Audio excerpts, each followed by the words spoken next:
All right, what is up, everybody? Welcome in to ESPN Louisville Plus. Let me bring my guys in here right now.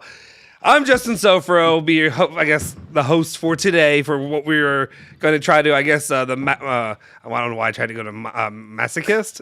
Is that what we're doing? A little bit of masochism today, watching Louisville at Virginia. It's literally about to tip off right here, right now.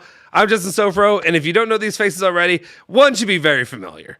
I would imagine, if not that giggles, let me tell you, familiar. It's not me. Yeah, it's not him.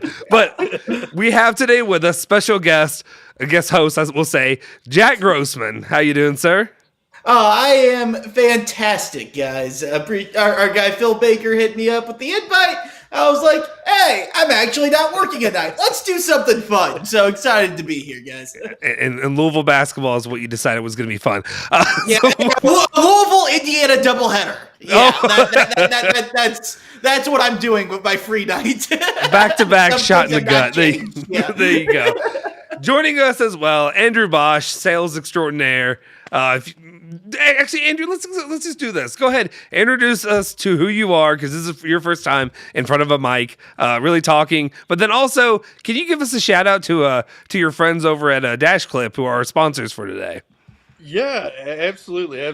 So, as Drew Diener would refer to me as a sales weasel extraordinaire, I'm in the sales department with ESPN Louisville. First time being on the mic or in front of the camera in this scenario. So just happy to be here. Lifelong, born and raised in Louisville. So just, excited to be here for my first time. We'll see how this goes. Yeah, just want to give a shout out to the guys at Dash Clip. Let me go ahead and let me display this while you're talking. So if you're unfamiliar with Dash Clip, these are some local guys that have put together some quality products, leather goods, money clips. These things are amazing. These are local guys, local startup. And they have a great message about living your dash.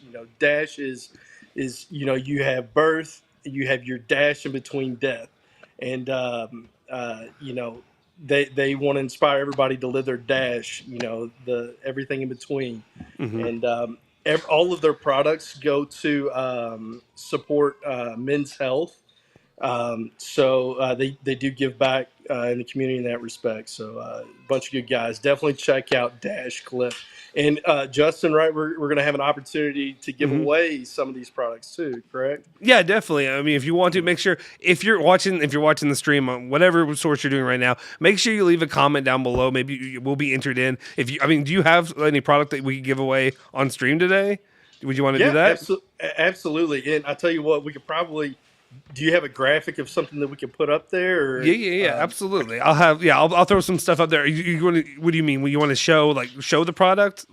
Yeah. If you have a graphic, I mean, we could give away the money clip right there that you're holding. We could do a giveaway of something like that. Yeah, there's these right here. There's this. There's also. I'm just gonna throw it on screen. Yes. Yeah. There you go. Oh my goodness, the wood one, the card holder with the clip. That thing is beautiful, and when you hold it in hand, man, the thing is nice. Yeah, it's a really, really nice product. We're going to get to the sports, promise, Jack. Louisville's had two really good possessions offensively and two really ugly ones so far.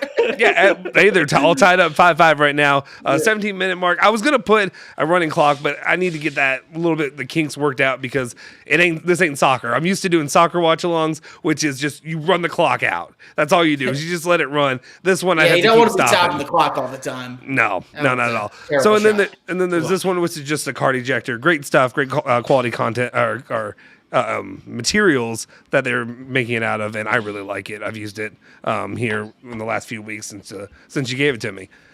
All right, Jack, what are your thoughts opening up this game right now? 5-5. Well, I mean, first two possessions, Louisville worked really good. I mean, they got it into BHH in the post, which has been their best offense. He was able to beat the post trap that always comes. He got an and one out of it, missed the free throw. Mm-hmm. Then the next possession, Danilo, who's in the starting lineup because of all the injuries tonight, he was able to make a really, really nice pass to Sky Clark for an open three. So, you're looking good. Two possessions in. Since then, Tyler pulled a three. Mike James pulled a three. got blown up by a high hedge on a ball screen and almost threw the ball away. So not as good as those first two possessions, but you saw the blueprint that Louisville needs to take there those first couple of trips down the floor. We'll see if they can be disciplined enough to actually commit to that instead of just rushing threes like they did. Absolutely. Yeah. Guys, if you could right now, if you're in the chat, if you're watching, make sure you hit the like button, smash the subscribe button, do that on YouTube. Really make sure you really go over to our YouTube channel. That's kind of like the hub of where we're doing all this. I try to put it out. I try to share it on all the different platforms, Twitter, we're going to get to Instagram, but like Twitter, X, if you want to call it, Facebook, all that stuff. But really, YouTube is where we're doing this, and we're trying to really grow this platform that we're starting at ESPN Louisville Plus. Was that Beekman with a wide open mystery? Also, I don't know. This is right now. The difficult part of this is watching three different guys, three different locations, and I'm streaming. I don't know if you guys are streaming or how you're watching it. So we could be at very different parts of the game. But I'm on good old YouTube TV down here in Atlanta. So okay, that's the same. We're right to TV as well. Yeah. I'm 15 minutes in at this point. Okay, then we're about lined up. I'm at 15:06. Yep, that's perfect. Okay, this is great. This never happens in the history of me ever doing anything like this. It's usually always all different times. So we'll be actually. I would say having raw reactions, but like I don't foresee me jumping up on top of my couch tonight or my chair. I don't see that happening. But it'd be great content if you did. I mean, I guess what right, my fat ass getting up on this. Okay, but I guess overall, Jack, Andrew, what's the expectation like right now? Like, what do we even try? Like, as much as people try to build up to have a conversation on the radio when you talk, 7A to 7P, Jack knows about that, like trying to make content out of this, there's only so much we can do because if we're being honest with ourselves, we know where we are, right? We know where we are as fans, and I think now the program knows where they are too. Jack, man, go ahead. Look, I'm just ready to see something different. I mean, I feel like every time I watch these guys step on a court, I'm watching, guys that have never played together, almost like a pickup game. Like they have no chemistry whatsoever. And so I'm just ready to see something different. They've had a break. Did they do anything to come up with a different game plan? Can we come out there and act like, we have a goal in mind, something? So far, is so good, but we've been talking more about wallets than I have been watching the game, so I don't have a great take on the game yet, but I just want to see something different. Act like you're trying things, at the very least. It's really the last stand for Kenny Payne. I feel like you have the 12-day break after the Kentucky game, where does anyone think he's going to be back for year 3? I know I don't. I mean, it's a very, very few thing. I mean, not looking good. We talked about says outlook not so good. Thoughts and prayers. You have the 12-day break after the end of the non-con going into conference play, the meat of conference play. And if there's ever going to be a chance to pull some rabbit out of his hat that no one sees coming, except maybe Jerry Eves, then this would be the time. Like to where you have that 12-day break to build something up. So I don't think that's going to happen.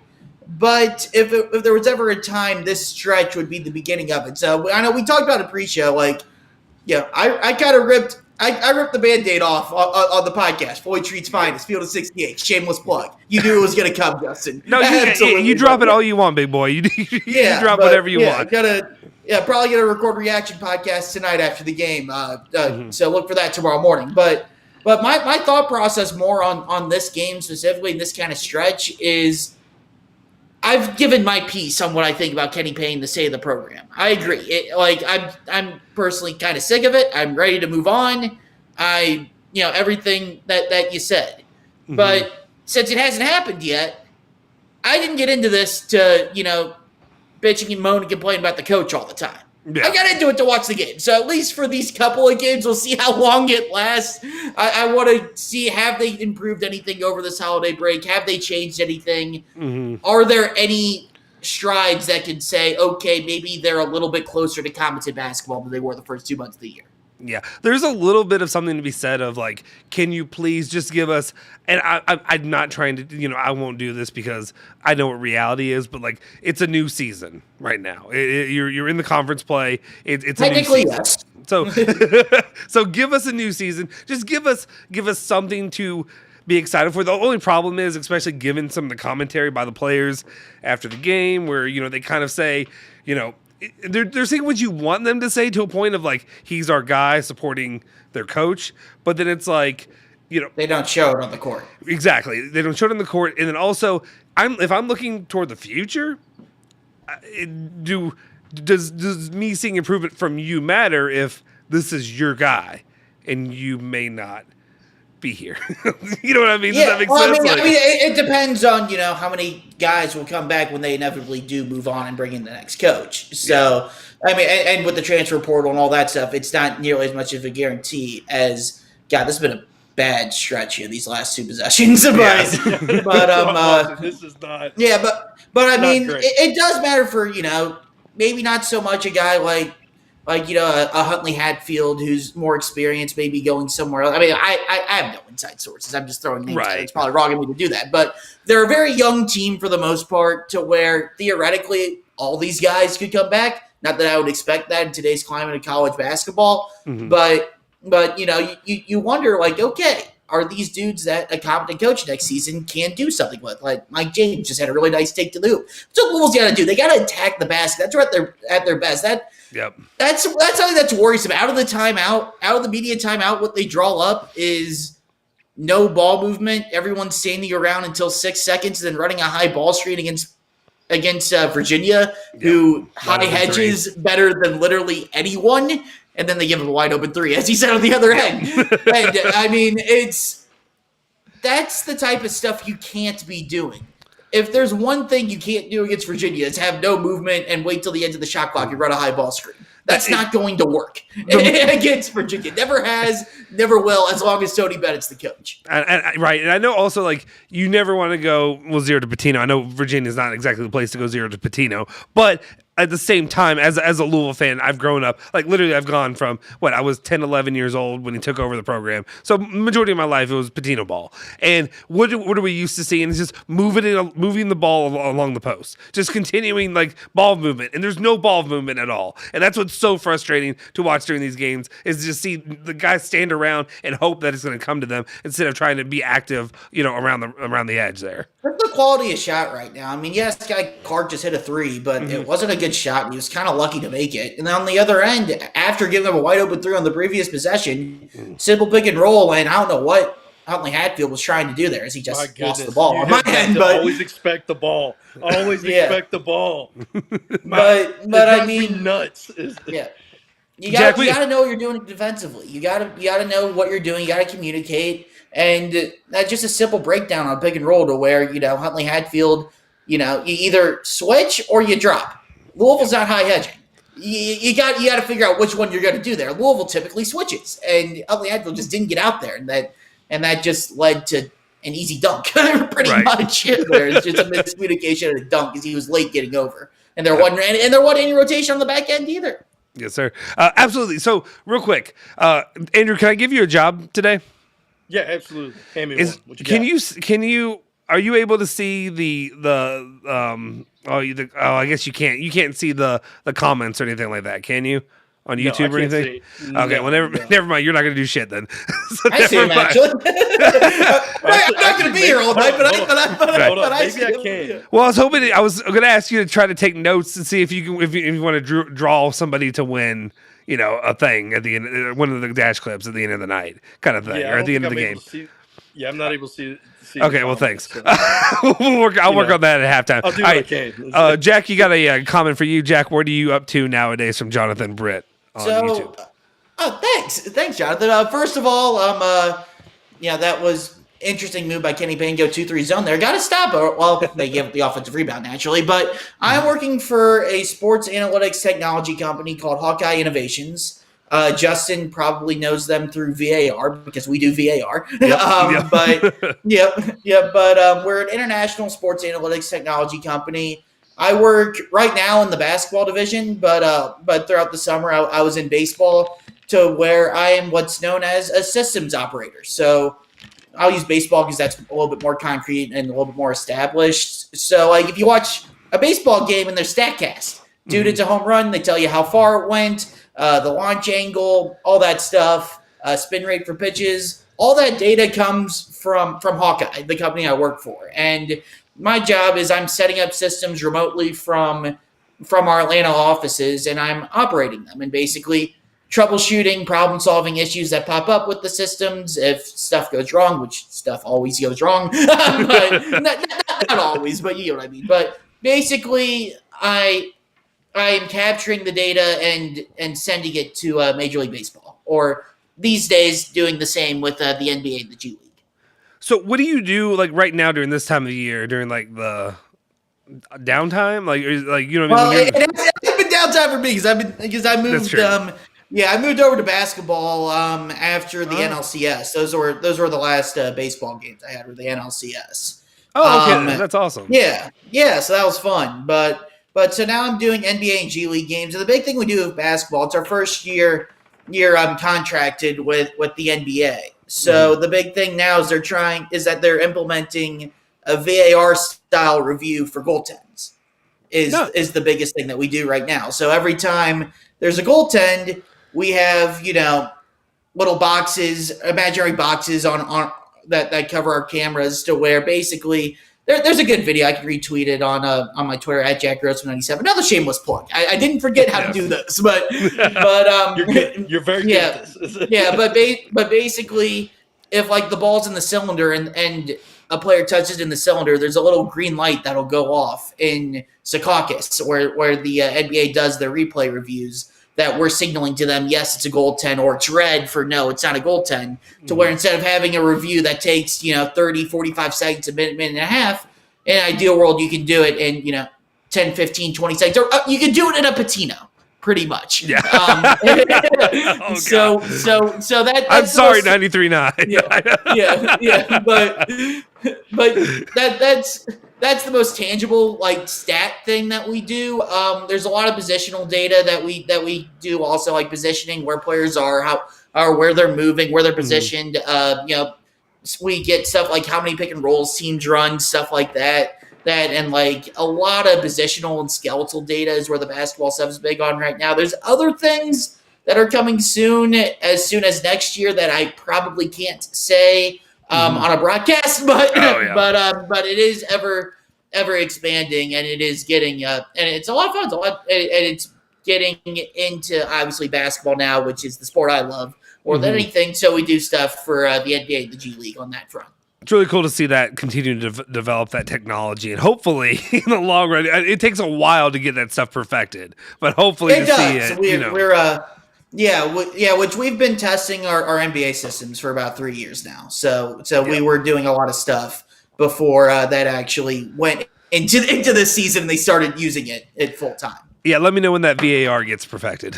We'll see when that one's finally done, because it ain't been good. It ain't good in Italy. I'll tell you that much. So whatever they use in Italy, that one's that's our European branch. Okay, that's what it is. Yeah, we're beeping a boobity. Yeah.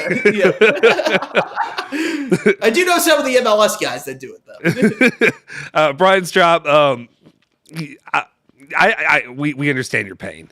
That's what we'll say. We'll say that. I understand your pain. This is what we do. This is what we're doing through this season, through the ups and the downs. I am banking that there will be ups again. That's what I'm doing. There will hopefully be ups again. It's been bleak for me. Justin, we learn a lot. You learn more from a loss than you do from a win. This season, we're doing a lot of learning. Okay, let's learn. There's a lot of learning. Ourselves at this point. You win or learn, man. There's a lot of learning. I'd like to see some more growing with that learning. But yeah, okay. There has to be growth. Jonathan Brett does point on an important. I guess questions. So I didn't see this. Oh, I saw it. Phil kind of texted it to me, and I think it went out, on Twitter before. Jack, can you fill me in what happened? So we got 4 dudes out. They're all in the stands. Who? Oh, I get the joke now. Okay, they're all in the stands. Yep, there you go. But the 4 guys that are out. What is it? Dennis Evans, JJ Traynor, who's been out, right? Trey White. Yeah, Trey White. I'm missing one. Let me. Yeah, let me. I got it in a text here. You got okay. Apparently Trey White hurt his groin in practice. I'm guessing that's public at this point. If not, oh well. God. Oh well, now you know. Now everybody knows. Yep. Little groin pain. Let's see. And to kill for that. Yep. Yep. Yeah, big O. So I mean, I don't know. Like that's how. I mean, obviously it's consequential. I mean, it makes you play a lot smaller. Yes. I mean, Zan Payne's in the game right now. That's kind of all you really need to know. But I can't do this. I can't do Zan Payne. Like I'm thankful that most of the season we haven't had to see Zan Payne in many games at all. And I'm not just trying to pick on a kid, but last season, game in, game out, and Zan Payne's getting run. I'm sorry. I don't believe the narrative that all those players didn't have any talent. Didn't have enough talent when you have Zan Payne out there. You have more talent than Zan Payne. they had like 9 guys that were, I think it was 8 actually, that were top 80 recruits at one point. So yes, they did.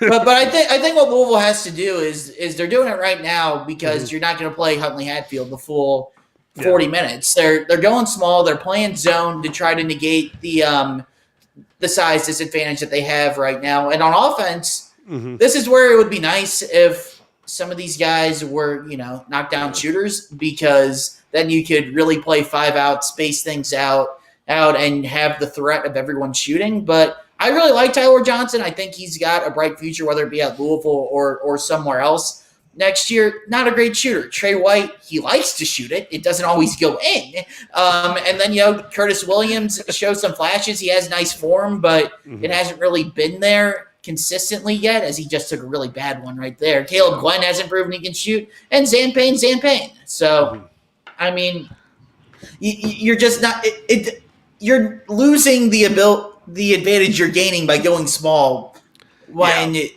no one they just put Mike James back in, who he is probably the best threat to shoot the 3 ball on the team, but you don't have the 4 or 5 dudes that can shoot the ball that you're accustomed to having when you go small.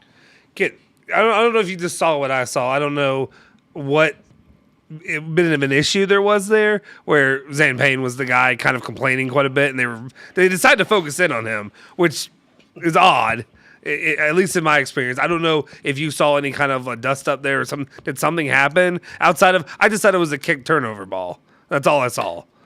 I didn't see much. I know what you're pointing to. I only caught the tail end of it. Yeah. Because I was looking at the screen, at the laptop screen for part of it. But, yeah. I mean, there's the hard double. That's a good pass. That's a really good pass from Huntley Hatfield. I mean, Mike James just has to knock that down. You're not going to win this game. You don't knock that down. Because that's a really, really difficult pass to make against the double team. Skip past to the opposite corner, over 2 really tall, long, lanky guys, open 3. You have to knock that down if you're Mike James. Guys, do me a favor again, and reminder, please hit the like button, hit subscribe, all that stuff if you haven't already. Whatever format you're watching it on, just the way the algorithm and all that works. We really are trying to grow a brand here. If you could hit the like button, it makes a massive difference for us. And really doing free content. That's what we're doing right now. And it's fun. We enjoy it, but it really would help us. Let's see. Gary says, is Bosch a part of ESPN Louisville? He is, but did he not know you've been a part of ESPN Louisville? Yeah, he's a sales extraordinaire, weasel, whatever you want to call it. Is that Gary Redbird Bud? Is that that is, I believe. I mean, okay, all right, yeah. You got anything else you want to battle him? Yeah. So Gary's the guy that paints up is the Cardinal. Yeah. Yeah, every game. I mean, he's been doing it, as long as I can remember, and now he's become, basically a local legendary figure at all the games. I'm surprised he's not there right now. I didn't know if y'all had a personal vendetta against each other or friendship. No. Gary's a great guy. We went to high school together. Oh, nice. Okay. Yeah. Oh, we got a Danilo through. Oh, okay, Brick. We got a Danilo. I mean, Louisville, their last 3 possessions, they've gotten 3 wide open threes and bricked them all. Yeah. From 3 different dudes. You're not beating Virginia if you can't hit open shots. Nope. No. And then on the other end, Virginia's pulled them out of the zone here. Yep. Oh, my goodness. Let's see. I'm going to go through a couple more of these. Go ahead. Sorry, I'm just... It's so creepy and bizarre seeing faces to go with the voices. Well, Yeah, I have face for radio. Don't mean it's to very well scare known. you. we both do. And I think that's exactly what Straub's saying here, man. Somehow Soforo looks exactly as I imagined. So, yeah, fat bald dude. There you go. that's what you got. Oh, Dennis has a good question for you, Jack. How are the wings at Magic City? So Blanket Baker failed me. Uh-huh.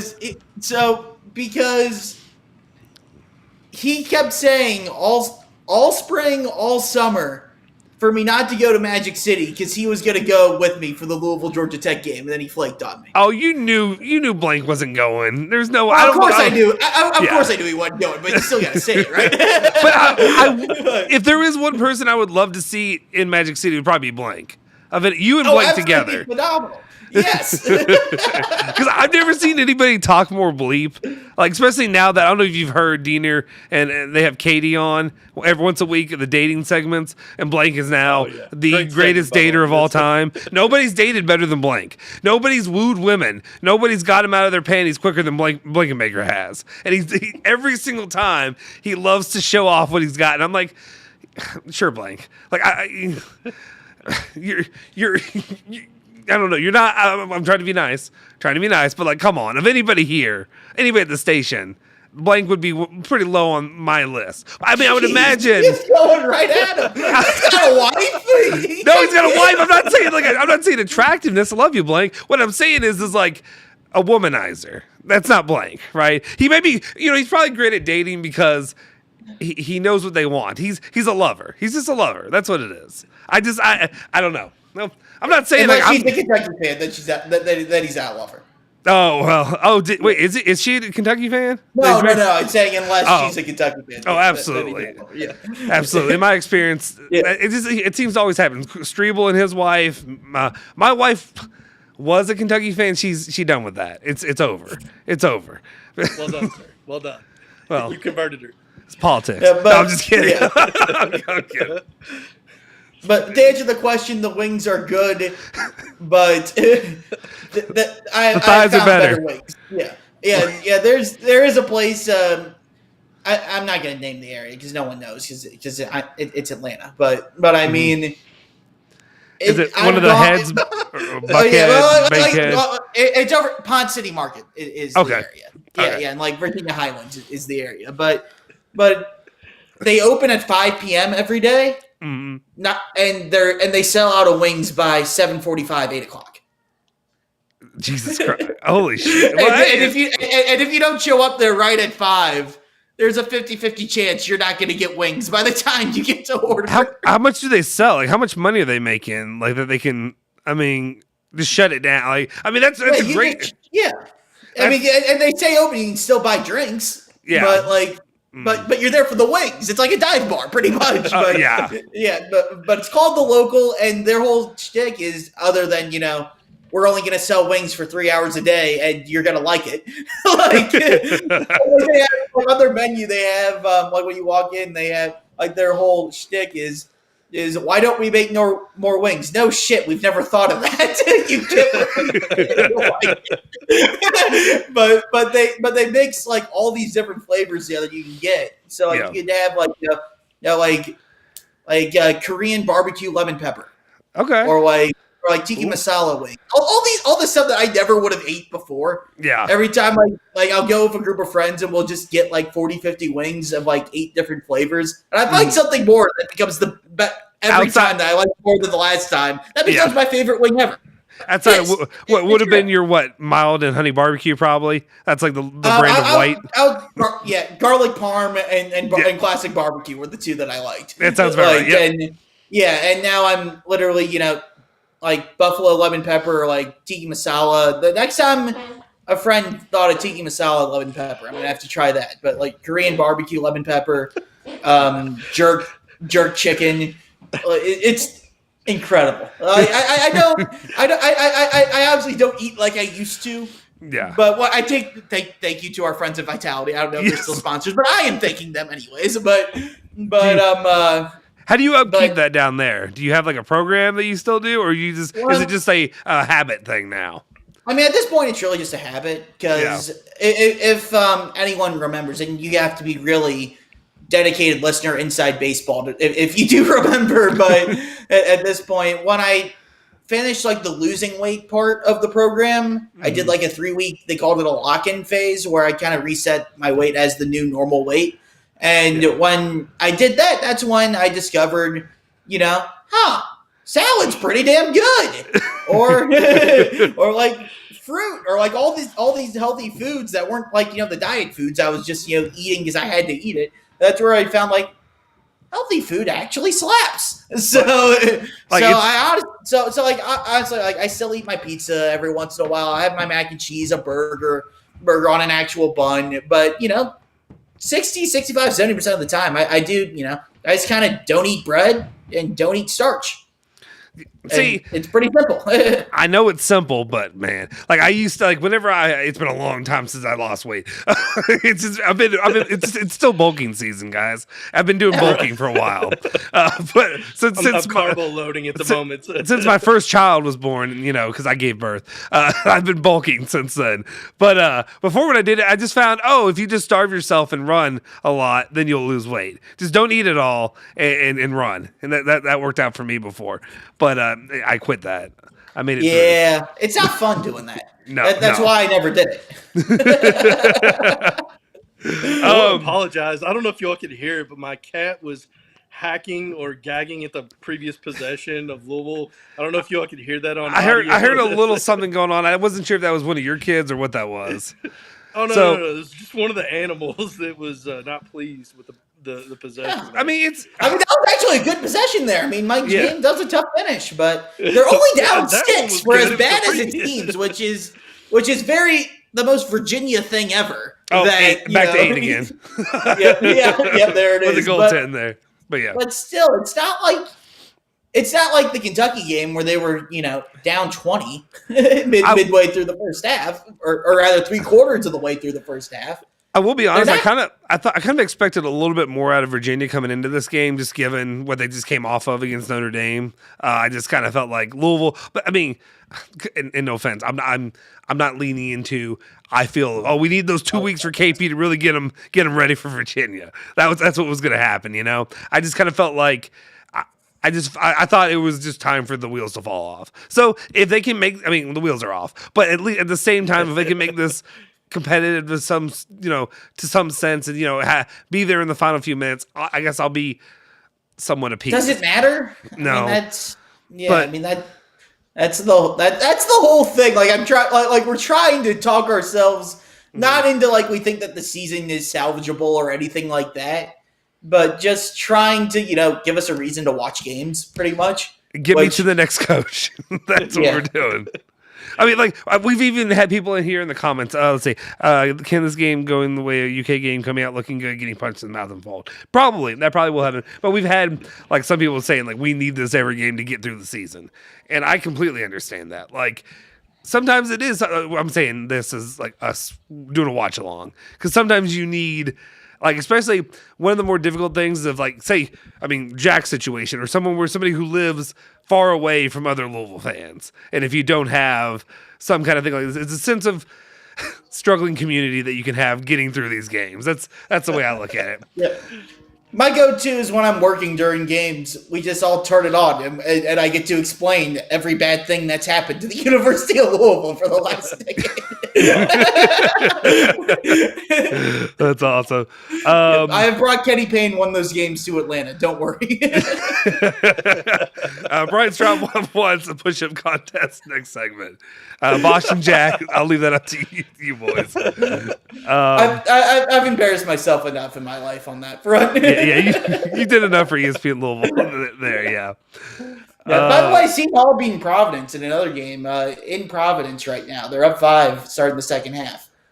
29-24, incredibly low-scoring game. But Providence had a lot of momentum after that Marquette game. They don't ever lose at home. This would be a stunner if Shaheen Holloway were able to pull that off. Obviously, a long way to go, but I got the 2 TV set up. I gotta watch multiple stuff. I'm ready for Miami Clemson at 8 also, which will be a fun one. You got to do it.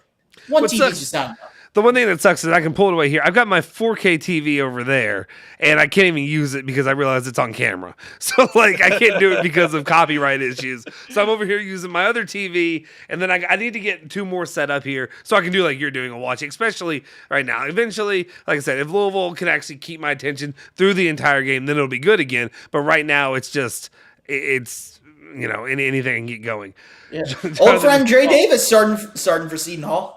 Oh yeah, that's what I was about to ask you before I forgot to do that. How I haven't really watched too much of him. I saw the one game that he kind of won it there at the end. How has he looked through most of the season? Have you really kept up with him that much? I have not watched a lot of Seton Hall basketball. I will be completely honest. I mean, for what I hear, he's Dre Davis. Yeah, he hustles. He makes some plays. He's not a star, but he's a glue guy. That's who he is, and he's Louisville can sure use a guy like that right now. Who's just always going to give consistent effort and be able to make some plays, get some rebounds, do a few things. But obviously, Seton Hall, they're 8-5. Yeah, they're whatever right now. Chicken Holloway just said. That's great. I knew I was going to say something, but I mean, this would probably be Shaheen Holloway's biggest win, which I'm not sure how I feel about Providence at this point. Obviously, the Marquette game was great, but outside of that, they hadn't really played much of anyone, and they got to prove they can win away from home as well. But obviously, they got Bryce Hopkins still, the Kentucky transfer. They got the Carter kid, the guard that I like a lot, and they got some pieces back from.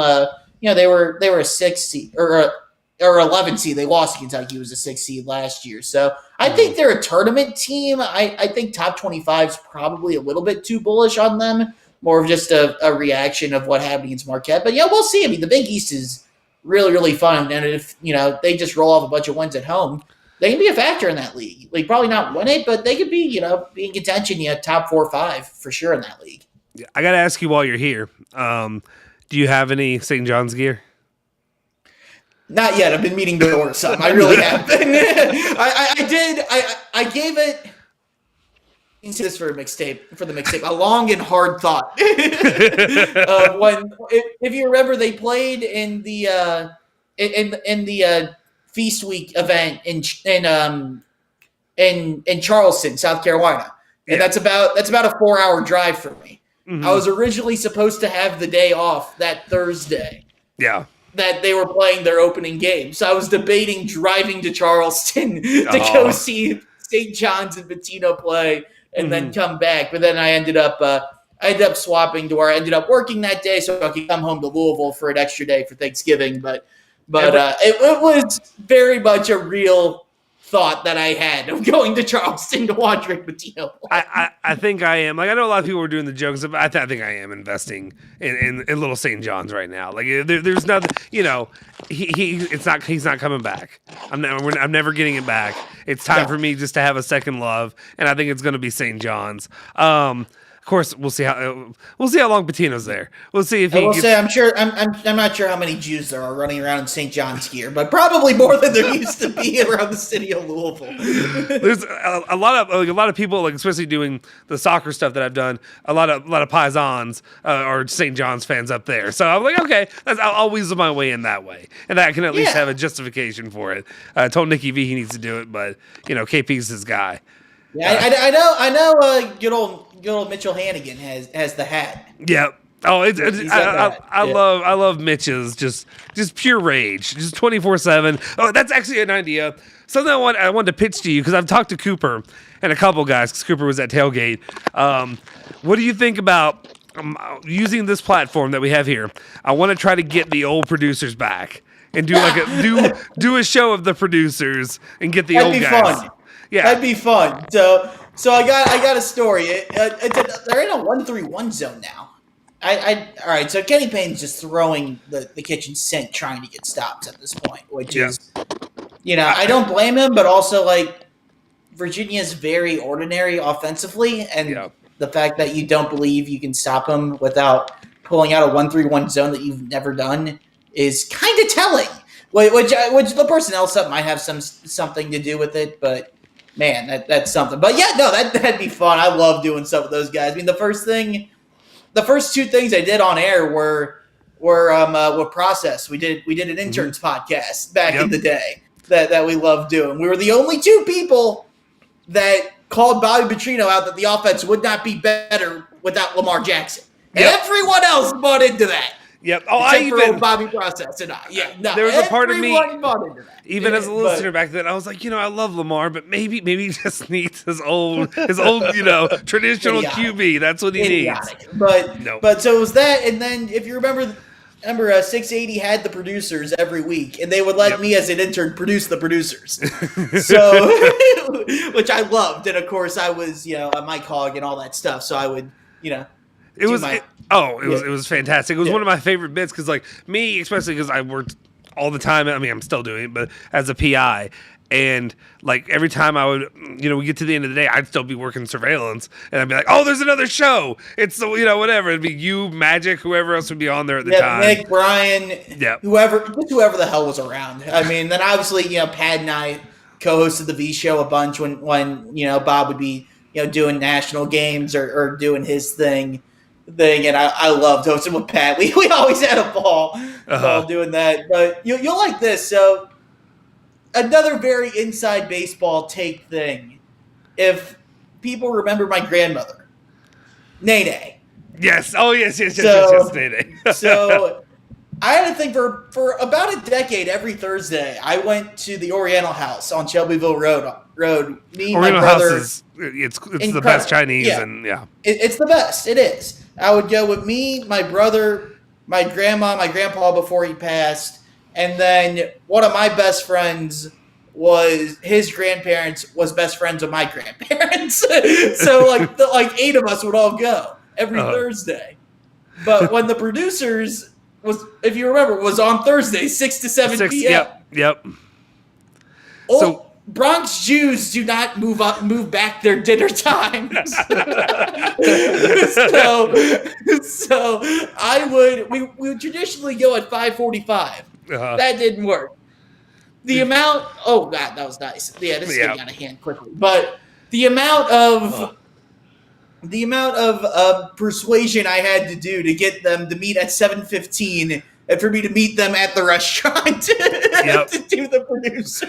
It was very telling on a lot of different levels of who I was as a person. But seriously, my grandparents were great about that. I loved it. I love those dinners. I love the producers. I was happy we made it work. Yeah, priorities get your chance to just Mike Horrid up and then also get that Chinese. But you really don't pass up an opportunity for Oriental House. They're not a sponsor. Maybe one day they will be. But we had the same waiter every week, and he knew our orders, everything. And it was to the point to where I would always get the thing called the Super Bowl. It was a big ass bowl of noodles with beef, chicken, and shrimp in it. And this is how it was before the diet. I didn't want any of the veggies. So I wouldn't get the veggies.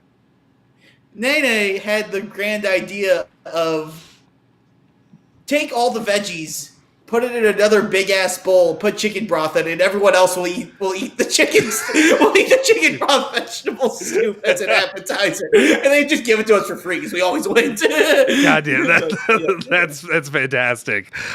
We have a Wahoo Wah fan. I thought this was Locke, but I know Locke has a YouTube because he's left comments before on here. It's not Locke. Dude, the game is on. No shit, the game is on. Are you watching this game? Do you see how Louisville basketball has performed for the last 2 seasons? Why do you think we're talking about what we're talking about? It's because it's Louisville basketball. It's Kenny Payne basketball.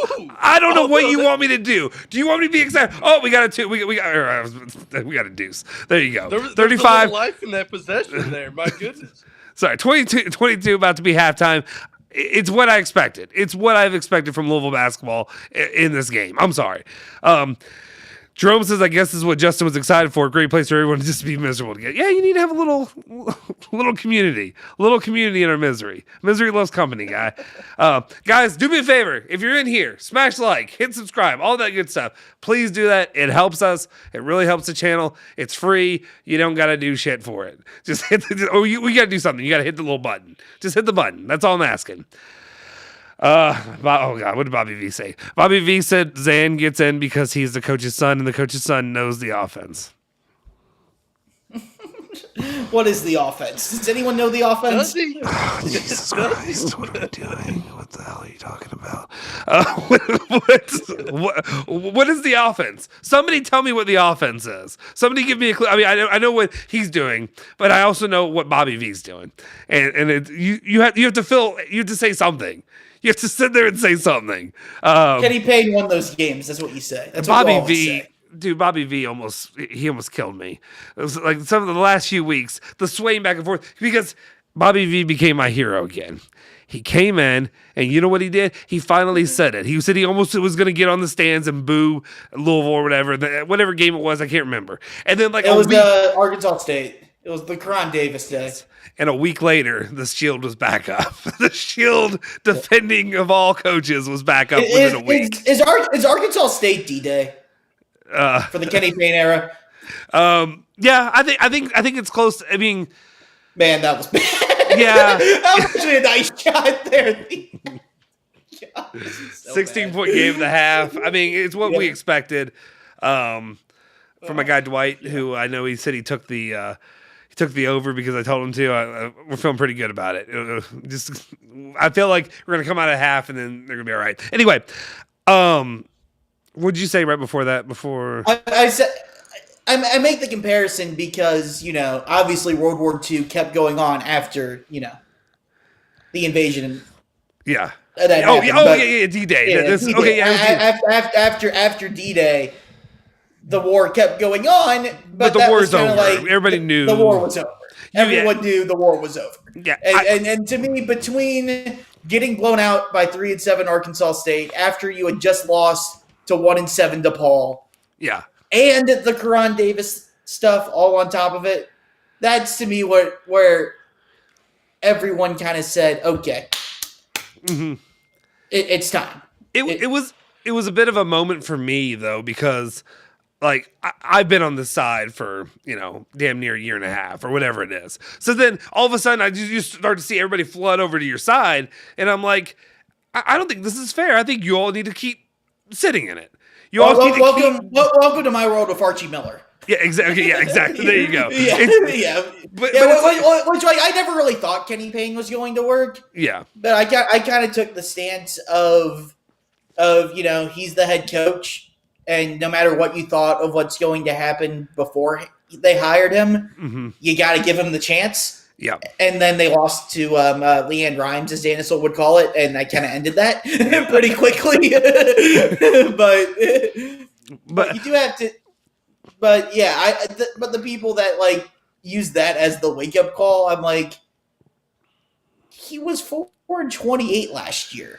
What did we expect? It was the most confusing thing to me to watch the mental gymnastics people were willing to do to convince themselves that is a year two need to come. If you wanted to just sit there and tell me a year two has to happen because you hire a coach, you give him at least 2 years to do whatever they do and lay in it. B, he's a former Louisville guy, and that's it. That's the reason. That's the only reason.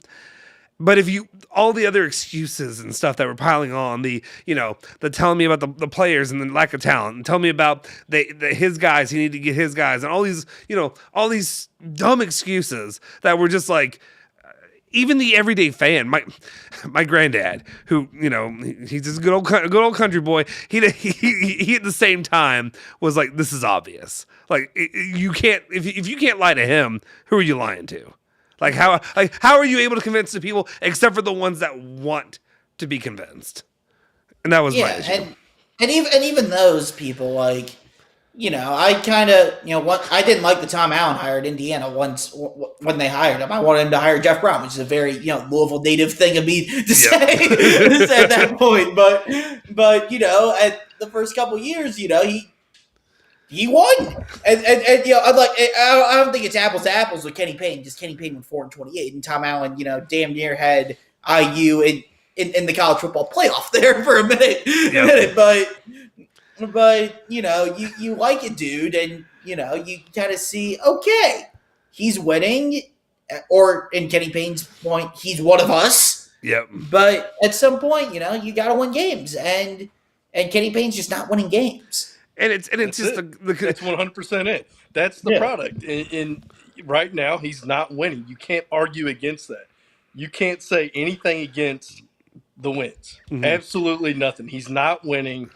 You got to make a move. 2 seasons is enough. 3 isn't going to happen. You have to make a move. The biggest issue to me was it's more the level of like disregard for what we all see. The level of like battling and like telling you that like what you are obviously noticing is wrong and like that there was no blame on him. It's the lack of the lack of accountability on yourself that bothers me. It just bothered me. Like I'm fine with making excuses, but like when you're sitting there right in front of me and you're just telling me that you've done everything you could, they're just not taking it in. I can't believe that. That's like me. My kid doesn't listen to me doesn't listen to me with half the crap. He's getting into the chainsaw, and this actually happened the other day. He keeps getting into the chainsaw in the garage. Yeah, I probably should lock up the chainsaw. That's probably my thing. That's probably what I should be doing. But instead, I'm telling him no. Hey, Luca, don't touch the chainsaw. Don't do that. But it's on me. The gasoline there that's right next to it actually is right next to it. Don't touch that either.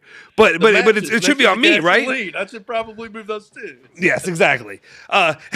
Andy's a friend of mine. Says Jesse just needs more time. Thank you, Andy. Thank you. I hate you, but I love you. But yeah. Hey, if you give more time, you will eventually win a 10th game. Yeah. They'll get to double digits, guys. I promise. It will be a top 10 win. Jesus Christ, Mitch. I'm not reading it out loud, but y'all can see what it says. I love Mitch. I do. I love Mitch so much. Did the list get? Oh my gosh! I'm sorry. Did the list get released? We were told that the list was coming out right yesterday. Jack doesn't want to. No. I got nothing on this. I'll give you a World War II reference, but I got nothing on the Epstein list.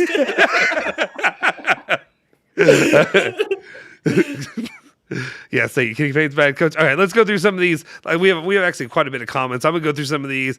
Jack, whenever you have to go, I completely understand. But I appreciate you so much for hanging out today. It's made this fun. It's made 2 hours of pain for me normally, at least a little bit of fun. We're getting what we expected. I love that basketball is so bad. You guys are talking about wings and losing weight. Yeah. Hey, the local Atlanta, damn good wing. Best wings you'll ever eat. Like. There's one thing, like Nick Valvano and I. Yeah. We don't steer you wrong on food. No. When there's a place, there's a place. And we'll give you the local in Atlanta for wings and the Oriental House for Chinese in Louisville. I do. Okay, so I am working on this. Okay, John says we need Kathy the cat, her cat audio during commercial breaks. That's great. That is something I'm going to be working on. So the way we have to line up, just a little inside baseball, I guess, with the way we do it at the studio or at the station, there's a computer that has the sounds, you play it off of there. I have to hook it up to, I have a mixer that I can hook up and then run through this live, and because it's much more than, or because it can only fit so much audio on this platform. But I could do that for the next one, where I can play stupid drops and sounds throughout this to get us through it as well. So that's in the works, John. I like your thinking. Let's see. Jonathan Wright, Kentucky fan, but I almost seriously took Louisville plus 15.5 would, but decided if I lost, I would never forgive myself. I cannot imagine. Over 50-cent bet? I just wouldn't imagine taking that. No. Jack's carrying the show. Jack's not steamrolling us. He's carrying this. He doesn't get to get it out. Let it out. I said in a text. I sent in a text to Justin and Phil Baker, and I was like, I'm definitely in over my head, my dudes. I don't know why I'm here. It's just I'm to fill that little square next to Jack. That's it. So that's not blank. Here I am. Where is Phil? Phil, I was hoping to get him on here before I got off. He said he's coming halftime, is what he said. That's what he told me. I'm just waiting on him. Here's what's happening. He has a child, and he's trying to get the child down now. He's having to do a little daddy bath time. He's having to do a little get the baby down, kiss her goodnight, whatever, and then he'll join us. I probably should be doing. Yeah, as someone who's in his mid-20s living by himself, I have no idea. Well, I'll tell you, somebody in my almost mid-30s, I have 2 children and my wife's doing everything. So I literally got home from work at 5. I bought a pizza. I brought a pizza home. I didn't fully Jack Grossman like eat the whole pizza myself, but I ate most of it. The old Jack. I was so happy that I didn't have to pay for that pizza. Was that pizza? What kind of crust was that? Because I'm gonna be real with you right now. If it's a thin and crispy, I could eat a whole pizza of that every day of the week. No, it wasn't thin and crispy. I'm trying to remember because it was Papa John's. Oh, it's like traditional, or is it? It was either traditional or the cheesy stuffed crust. Oh my god! The stuffed crust.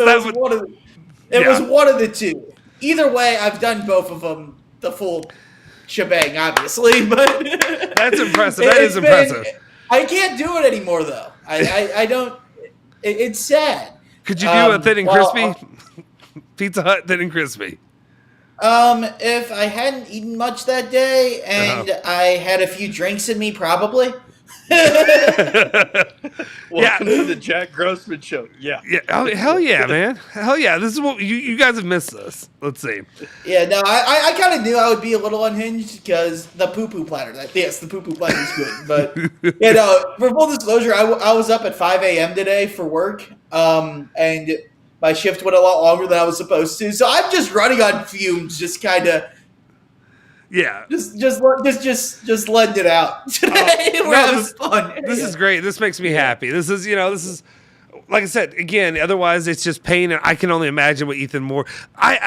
There was a rumor that potentially Ethan Moore may or somebody like that may make an appearance tonight. We don't know. He's doing the post game, so he may be trying to get his thoughts together right now. But watching a game with Ethan is a different experience.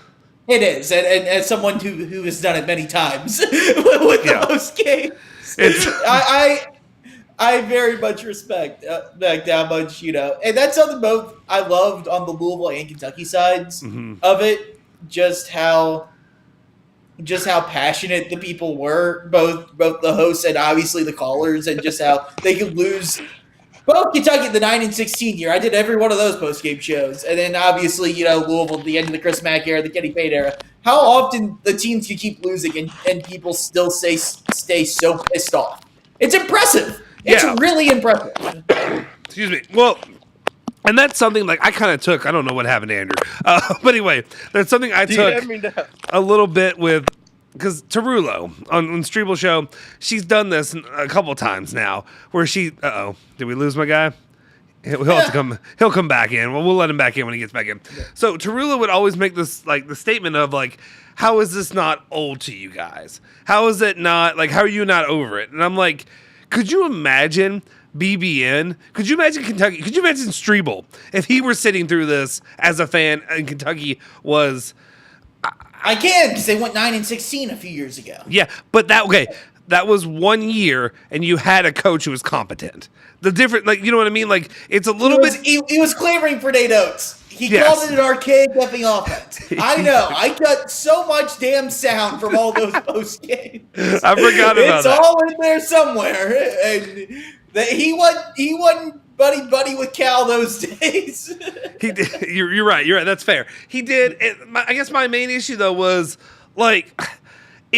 if this were Kentucky though, it would be an implosion. There wouldn't. I would have a hard. Oh, there's Andrew calling me. Okay, let's add him back in. Oh, there he is. All right. What happened? What happened, big dog? Can you hear me? Hello? Put the headphones back in. Oh, put those headphones. All right. Take a moment. Yeah. What happened? Can you hear me now? Yeah, what happened? We heard you the whole time. What happened? You can hear me the whole time. The phone dropped off the... Well, not when it dropped off. Okay, I'm talking about, what happened? Just tell me what happened. No, the phone was dropping off of the little holder thing, and it kept going and going and going. So finally, I was just like, screw it. I'm going to hang up, fix it. Now we're good. So. Okay, people are also asking... This dude seems so high. Me? Yeah, you. Yeah. I can see the demeanor. I can see that kind of being a vibe. Sober as a bird, I promise. All right, KG Cards. What is this haven that I've stumbled upon? Also, that announcer tried to compare Kenny's second season to Tony Bennett's second season. Isn't he? Oh, okay. I saw somebody. Thank you. Okay. That brings context to this. I saw somebody comment on 93.9 The Ville, the Twitter account, on our video for this, making that statement. I thought they were talking about one of us said that. I was like, I don't remember. I was like, maybe Jackson. The one that bothers me more is when everyone says, well, it took Mike Krzyzewski till year 4 to start winning at Duke. I'm like, that was 1983, guys. Yeah. Come on. Or 1984, to be specific. I mean, a little bit different times. 1, you didn't have the transfer portal or NIL. 2, Duke basketball was not Duke basketball at that point. And yes, there was some pressure and some heat on him when he was struggling in year 2, when he had, the recruiting class with Johnny Dawkins, Jay Billis, all those guys. Mm. But they weren't 4-28. They were never 4-28. Yeah. And it's so funny. And then you see people, make the comments, and then I remember all the, the protecting of KP saying, well, I hate, this bothers me so much too, the going back to Denny Crum was a first-time head coach. Yeah, Denny Crum also went to the Final Four his first year as a head coach. And Louisville wasn't Louisville basketball at that point. You had, Pat Hickman? Before that, a couple guys. Let's see, what else we got here? Handgun is a bum. There you go. Mitchell Handgun is a bum. Let me check with Phil. Have you talked to Phil by chance? I'm trying to see if he is hopping on here with us in just a moment. 1 second. Yeah. All right. What I can't even. This is the hard part about doing this. Because, okay, so also, I know we have some UK fans that are watching this too. We're going to have a UK version of this soon. We got a posse together. We have a posse. I've got Max Godby, James Strebel, Justin Jeffries, and Anna Tarullo all on to do one of these for UK. So that's the plan. The plan is for that to happen. I don't know what UK game, though. So that's going to be the plan moving forward. We're going to get into it a little bit. I think one of the things that I have a difficulty with this, UK, you can talk a little bit more. Well, obviously, we have specifics of what we want to see. With this, I don't know. I'm just drudging through this, and I was kind of hoping that there'd be enough to set me off, and it would just be us yelling and screaming at the screen. That's kind of what I was planning with this, to be honest. KG Card says, the announcer actually said, imagine where Virginia would be now if Virginia fans treated him the way Louisville fans are treating Kenny. Did they go 4-28? I don't know what they were, but there was a time. Bad, I can tell you that, yeah. Years ago, I mean, it was before Tony Bennett did what Tony Bennett's done, that I always kind of thought Virginia would be one of those programs that would be miserable to be a fan of. There was a time period. It was Ralph Sampson, and then Ralph Sampson. Exactly, and that's what it was. It was for years. That's what it was, and that's what I kind of viewed Virginia as. And then you have Lockley McClain treating. Now he can do well. This is. I love the sound of Locked the fight song. It's so funny. Oh, okay. Started the second. I mean, I guess we already started the second half. Virginia's up 37-22, 15 points, and I thought he was going to drill that. I thought he was going to have it. All right.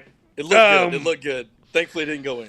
Guys, if you're watching this, smash the like button, hit the subscribe button. What do you guys want to see? What do you want from this game? What are you going to try to talk about when you have to get on the field of 68? What is it that you want to take away from this game? You and Lieberman are chumming it up. What do you want to take away from this? I mean, as Tyler Johnson just throws the ball away. That's terrible. My goodness. I mean, it's the same. It's the same thing we've been watching. We've seen a couple good possessions. I mean, early on first 2 possessions, I said they got good looks. They converted. Other than that, they had that structure. They had the 3 wide open threes that they all bricked. And they really haven't done much offensively. They look completely lost in the defensive end. They can't, decide what defense they want to play right now. And that can mean one of 2 things.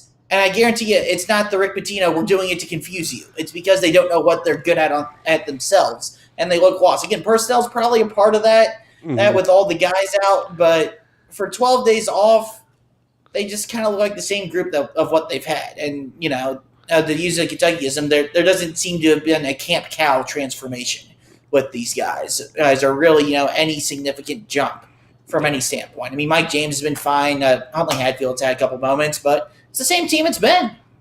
Yep. Yeah, and that's one of the things that 100% unchanged. I mean, this is no different than last year. I mean, this product, it's terrible. And I hate saying that because I love these guys, but at the same time, my goodness, we got to make it change, something different. It's the same thing, game in, game out, and it just looks like a whole lot of no direction. Mm-hmm. Who is the broadcaster? Do we know who the broadcasters are? Because this is news to me.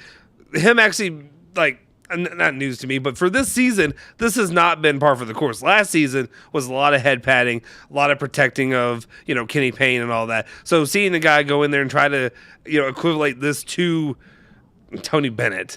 And yes, they lost a game by 30 points on December 30th. Who'd they play? I don't care.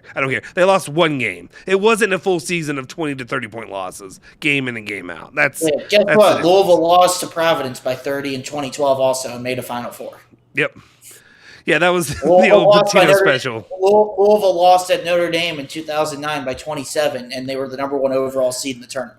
I remember. Actually, I'll tell you that game. I remember I was working at Buffalo Wild Wings in Middletown at this time in college, and that was I think it was my freshman year in college. And the bartender there, he was a UK fan, walked through, saw the score, and said, "This is better than sex." And they just yelled that over the intercom there, and that's what I remember. So, yeah. Cardinal Chris, halftime adjustments was keep checking threes. Also, bleep you, Justin. Thank you. I appreciate that. Thank you very much. If you're going to do that, make sure you actually go down in the bottom and comment it. Not the chat's great, but the comment section is really where the algorithm kind of picks that up. So if you could, bleep you, Justin, in the actual comment section too. That's absolutely. We'd love to see that again, especially in the comment section. All right, so I'll leave you guys with this. Louisville's a little bit of a spurt right now. They're within 12. If they can get Huntley Hatfield established in the post and, he can make a couple nice passes out of the double teams, finish over the double team like he just did, that could be helpful, maybe open some other things up for them. I don't have much actual hope that they're going to come back and win this game, but they're going to need to hit some open shots, and they're going to need to stay disciplined and run some good offense and not break down on the defensive end. We'll see what happens. My guess would be no, but that kind of last possession from Huntley Hatfield, it will be, kind of the tale of what they would need to do, in theory at least. Yep. Yeah, that's kind of what Louisville basketball is for this season. Jack, I really appreciate you coming in and joining us today. It was a lot of fun. It's been a nice, if we're going to be honest, it was a nice distraction for the entire first half. It was just nice to kind of BS. Carried the show because I was no help. This is Boshy's first time. This is his. He's kind of getting his feet I'm learning. Give me a break. Yeah, it was hard for me. Appreciate the invite, guys. Remember, Fortune Finest, Field of 68. Talking Louisville hoops. I'm at Jack Rose 97 on Twitter. Every damn shameless plug. Appreciate it, guys. Take care. Thanks. See you, my man. See you, man. All right, Boshy, it's you and me until Phil gets in here. We're waiting on Phil right now, seeing what we can get out of him. Sorry for those who are still listening. No, okay. So I mean, Bosh, okay, just talk to me here. I don't care. Like, I don't know that I can be convinced to care about what's going to happen for the next 16, 17 minutes of the game, right? But is there anything that you can see moving forward that'll at least make you feel some sort of way? Positive? I mean, I understand it's easy to feel negative in circumstances. But, like, are there any of these players that can at least endear themselves to you either moving forward, looking forward, like, regardless of if and who the next coach is or who the coach is next year? What do you got? We have some athletes on the court. You cannot deny that. Mm-hmm. They just don't have direction. And if you watch the Louisville Bellarmine game, that was the epitome of talent versus brilliant coaching. Louisville, very talented team. Bellarmine, very well coached. And it's like that every game. And I wish these guys had better direction, had an offensive plan. I mean, there's just nothing. And it's like a pickup game. It's just athletes going out there doing their best. And they're trying. to say they're not giving effort, that would be a lie. These guys are trying hard. I'm watching it and seeing it. Huntley Hatfield, I think he looks great. And I think with a different coaching staff, you have a different team. These guys are different athletes. I think they stand out on a national level at that point. But right now, Kenny's just not the guy to do it. And I wish he was, because then we wouldn't have to go hunting for a coach. And what's so difficult for me that I've been trying to understand for the last like year and a half is like really, I'm not trying to do the meme from Office Space. Like, what do you do here with Kenny? But like, but like, you know what I mean? Like, for the most part, what is it that you've been doing here during your time as the coach? Like, and that's why, Blank now is getting on his, and I've been there with him about like opening up to conspiracy theories because like everything that I've seen, we talked about this. You go back to the Kentucky game, you talked about the way they played, the way they looked. Outside of that second half where really John Calipari, let's be honest, held the horses back. He said, keep this game at about 19-point game, 20-point game, and then we'll feel good about this. But the way that I kind of look at it is like everything you've done, and like I've seen all these other coaches with the talent you have, with the players you have, with the financial backing you have, with the support you have. And yes, I understand people want to go in and say that you have no support because there aren't fans going in the game. We tried to show up and to support this. And what did we get? We got Leanne Rhymes to start. We got the worst November in Louisville basketball, not Louisville basketball history, but since, I don't know, before Patino, at least. And I know it was, and every other record was the worst record since 1940. Since, guys were being shipped out to war. And you get stuck with the guys who couldn't go to war. I guess. I don't know if that's a fact, but it fell during World War II. It sounds good. Sure, I'm going to nod with you on that one. Yeah, sure. No, I mean, when everybody wants to play that he doesn't have enough support narrative, he did. I think he did, and then it slowly pitters out. I mean, it does. I mean, you can only go to so many games and get beat against teams that you should be absolutely destroying so many times. Going to a game's a commitment. It's not like you go there for 30 minutes. It's a financial commitment. Right. It's a time commitment, Like, the hardest part... It's just hard to do that every week, several times a week at that, You're a father, right? Right? You don't have to say. Yeah. You don't want to say. If you don't want to say that you're a father, you don't have to say you're a father. I'm a father of 3. Yeah. 3? Holy shit. Okay, he's a father of 3. I'm a father of 2. But like, okay, so I've got 2 boys, and like, this is something that I have always looked forward to: the excitement of having children and taking them to experience being a Louisville fan. And thank God for Jeff Brom. Thank God for Jeff Brom, because honestly, right now, I would have nothing to take my sons to, because like, if it weren't for the football program, I mean, okay, I have plenty of other things. I have women's basketball, volleyball. My kids have loved the volleyball games. Those have been huge. The women's games. I mean, those are events. Those are good times, and they're coming away with wins. So you leave feeling good about yourself. Yes. You don't have to explain to your kid, well, we didn't do so good. But I'm just gonna be honest about who I am though as a fan. Like, I grew up with Louisville basketball. I grew up with Louisville football. Those are the things that get my blood pumping. Like, that's what turns me on. But that's where my passion is. That's what I care about. And that's what what I drive. Like, I remember, man, through the winters. The one thing about winter, it sucks. It's cold. It's miserable. It's dreary. What gets you through the winter? What gets you through these bads? I don't know. Maybe some people that love cold.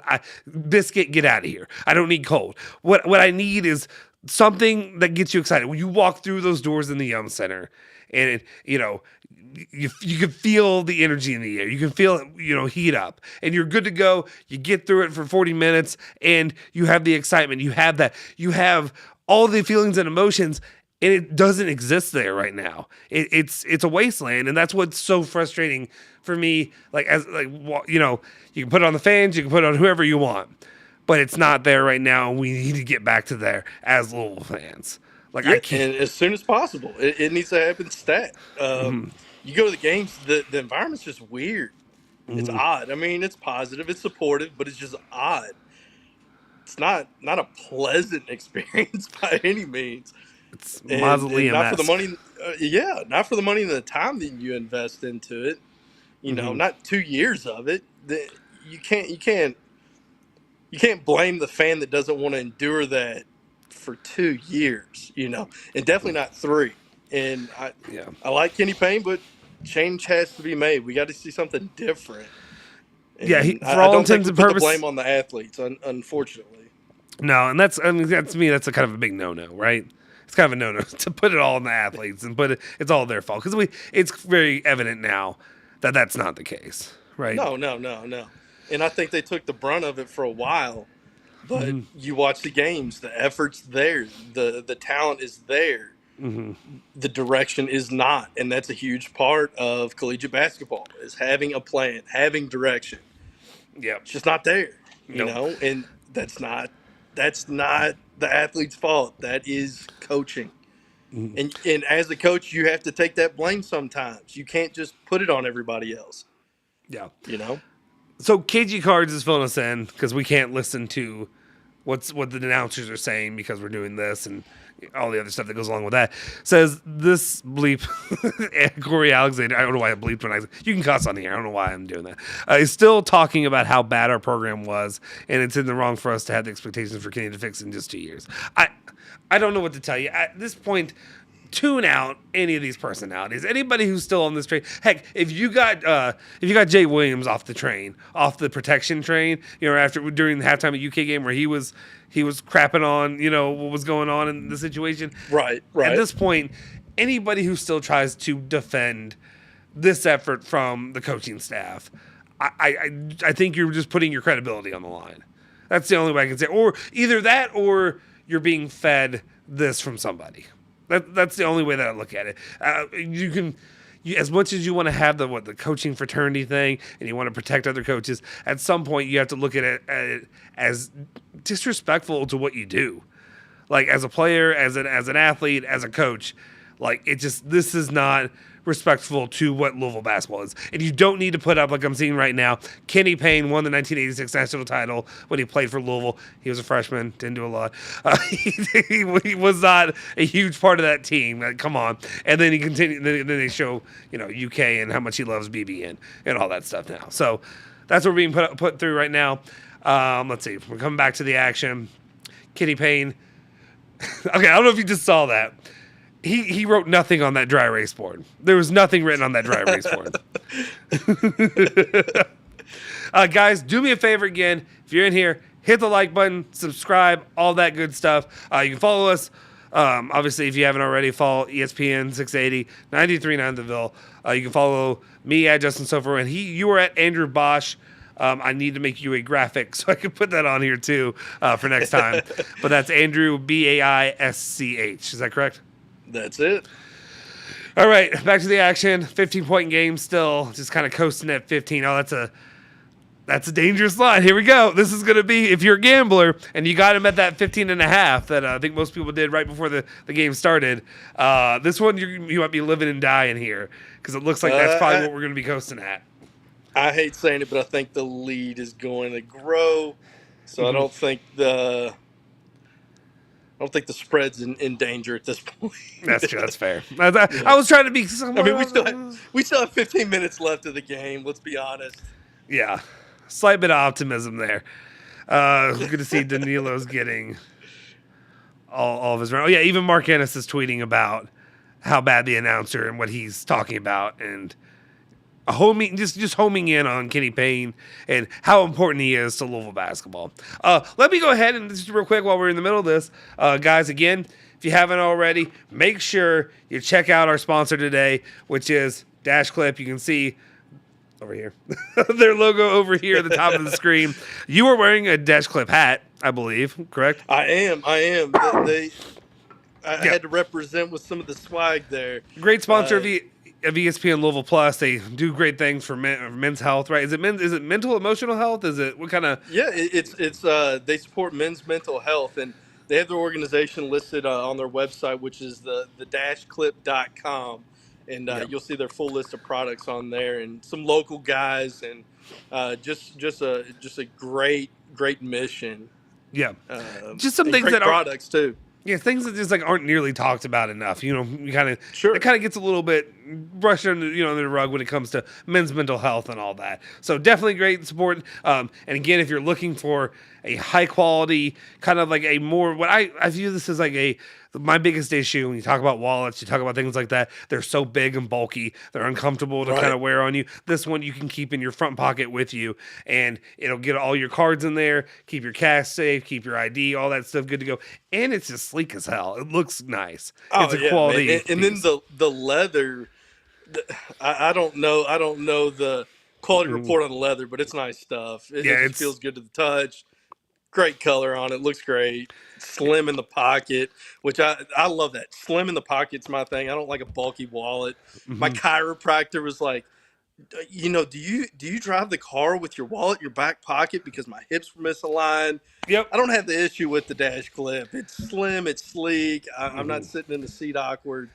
I Or had the office serious chair. doing surveillances. I had serious back pain for a long time Yeah. because I would put it back there and I'd be, you're misaligned and I'm already sitting in the chair kind of angled looking this way. And I didn't realize how much it really makes a difference when you got that. So definitely check them out if you haven't already. They're just a great sponsor, and we really appreciate them for sponsoring ESPN Louisville Plus, giving us an opportunity to just kind of really grow what I view as like this community that ESPN Louisville already is. I talked about it a little bit in the video that I released the other day. The importance to me, like of ESPN Louisville. I think a lot of you, if you're watching this, you probably are invested. You've probably been a listener for a long time with Diener, Jason Anderson back in the day. I'd say back in the day it's 2018, but heck, 2018's been a little while now. That's hard to believe. Right. Or, he left in 2019. It was 2019, I think, right? I think it was early 2019. But either way, Yep. But still, it's- it they built feels like something special ages here. ago. Yeah, so definitely want to support the people that support us. Virginia up 13-point game right now. Trying to see if maybe Louisville can make a little run, make a cut into I this would love lead. to see a run right here. I mean, I would love to see just them grit their teeth and just turn it around on some level. Please give me something. Okay, real quick, we have a great tweet by Eric Crawford right now, and I appreciate what he's saying. I think he's a little bit perturbed of what's going on right now on the screen or on the announcers and what we're hearing. I know a lot of us has kind of commented on it already. Things that are not a factor for Louisville basketball right now. One, anything that happened in the prior years, those have no bearing on this team's ability to defend basic actions, run offense, etc. Two, anything Kenny Payne did at Kentucky. It's great. He helped change lives. It doesn't matter to the product on the court right now. Three, the fans. The fan base is not to blame for where the program is now. When fans feel like they have a reason to rally, they will rally. Until then, they can't affect blockouts, closeouts, or ball reversals. I hate that so many are staying away from games, but that's absolutely their right. The one thing I will say is a factor that no one wanted to listen to is injuries. Not saying results would be much different tonight with a team that's full health, but I do think the group misses JJ Traynor. But that's part of the game. So appreciate that. That's kind of like the first time I've seen Eric kind of really. Eric's played. You kind of know EC whenever he hops on with Bobby V and Nick and them. You kind of get his feel for how he feels, but really to come out of his shell and just kind of lay it on the line there and be like, this is ridiculous. At this point, that you have announcers or people like that are trying to push a narrative, trying to push some kind of, blame game on anything but the one person who you should be looking at. And looking at that, who joins us now? None other than Phil Baker. Wait just a sec. Let me switch this back to that one. There we go. Phil Baker, how you doing, sir? Is this good? It's good. Can you hear me? I think so. Can you hear us? Okay. All right. So Can you hear me now? yes. Let me adjust you guys a little bit. I'm going to change the camera position because I think I made him bigger because we had Jack in. Jack crushed it for the first hour of the show. Really did. Can you? You're muted now.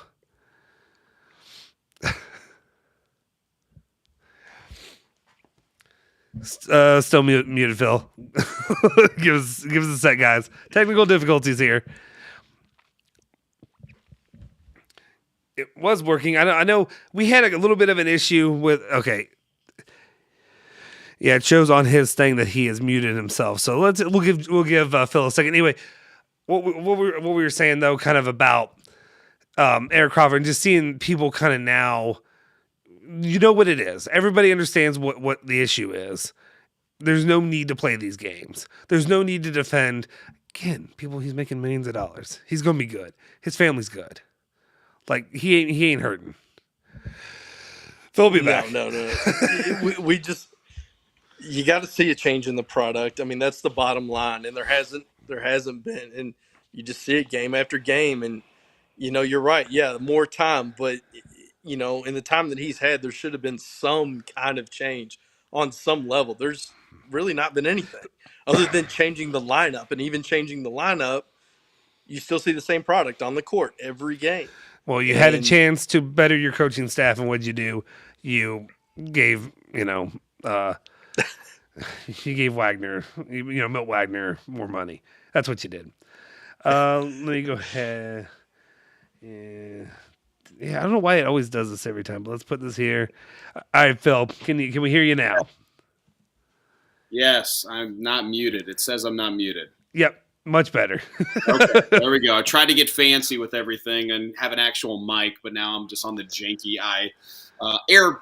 What is this? A MacBook Air. So, there we go. We'll figure this out. This is really a test run, guys. I appreciate all the support and all the people we've had consistently, somewhere between 70 to 90 viewers at a time. That's through all the platforms we have with YouTube and Twitter and all the other Facebook. So I appreciate everybody for tuning in. This is our maiden voyage with a watch along live stream, and we appreciate the support as always. Phil, how you feeling?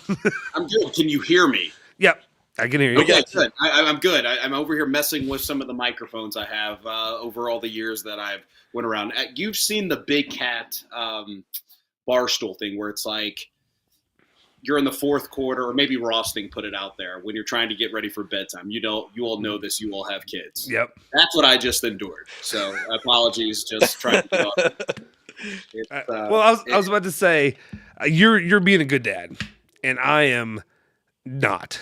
I can hear it. I don't know if it's my mic's picking it up. Hopefully not. But I can hear my wife struggling with both children directly above me.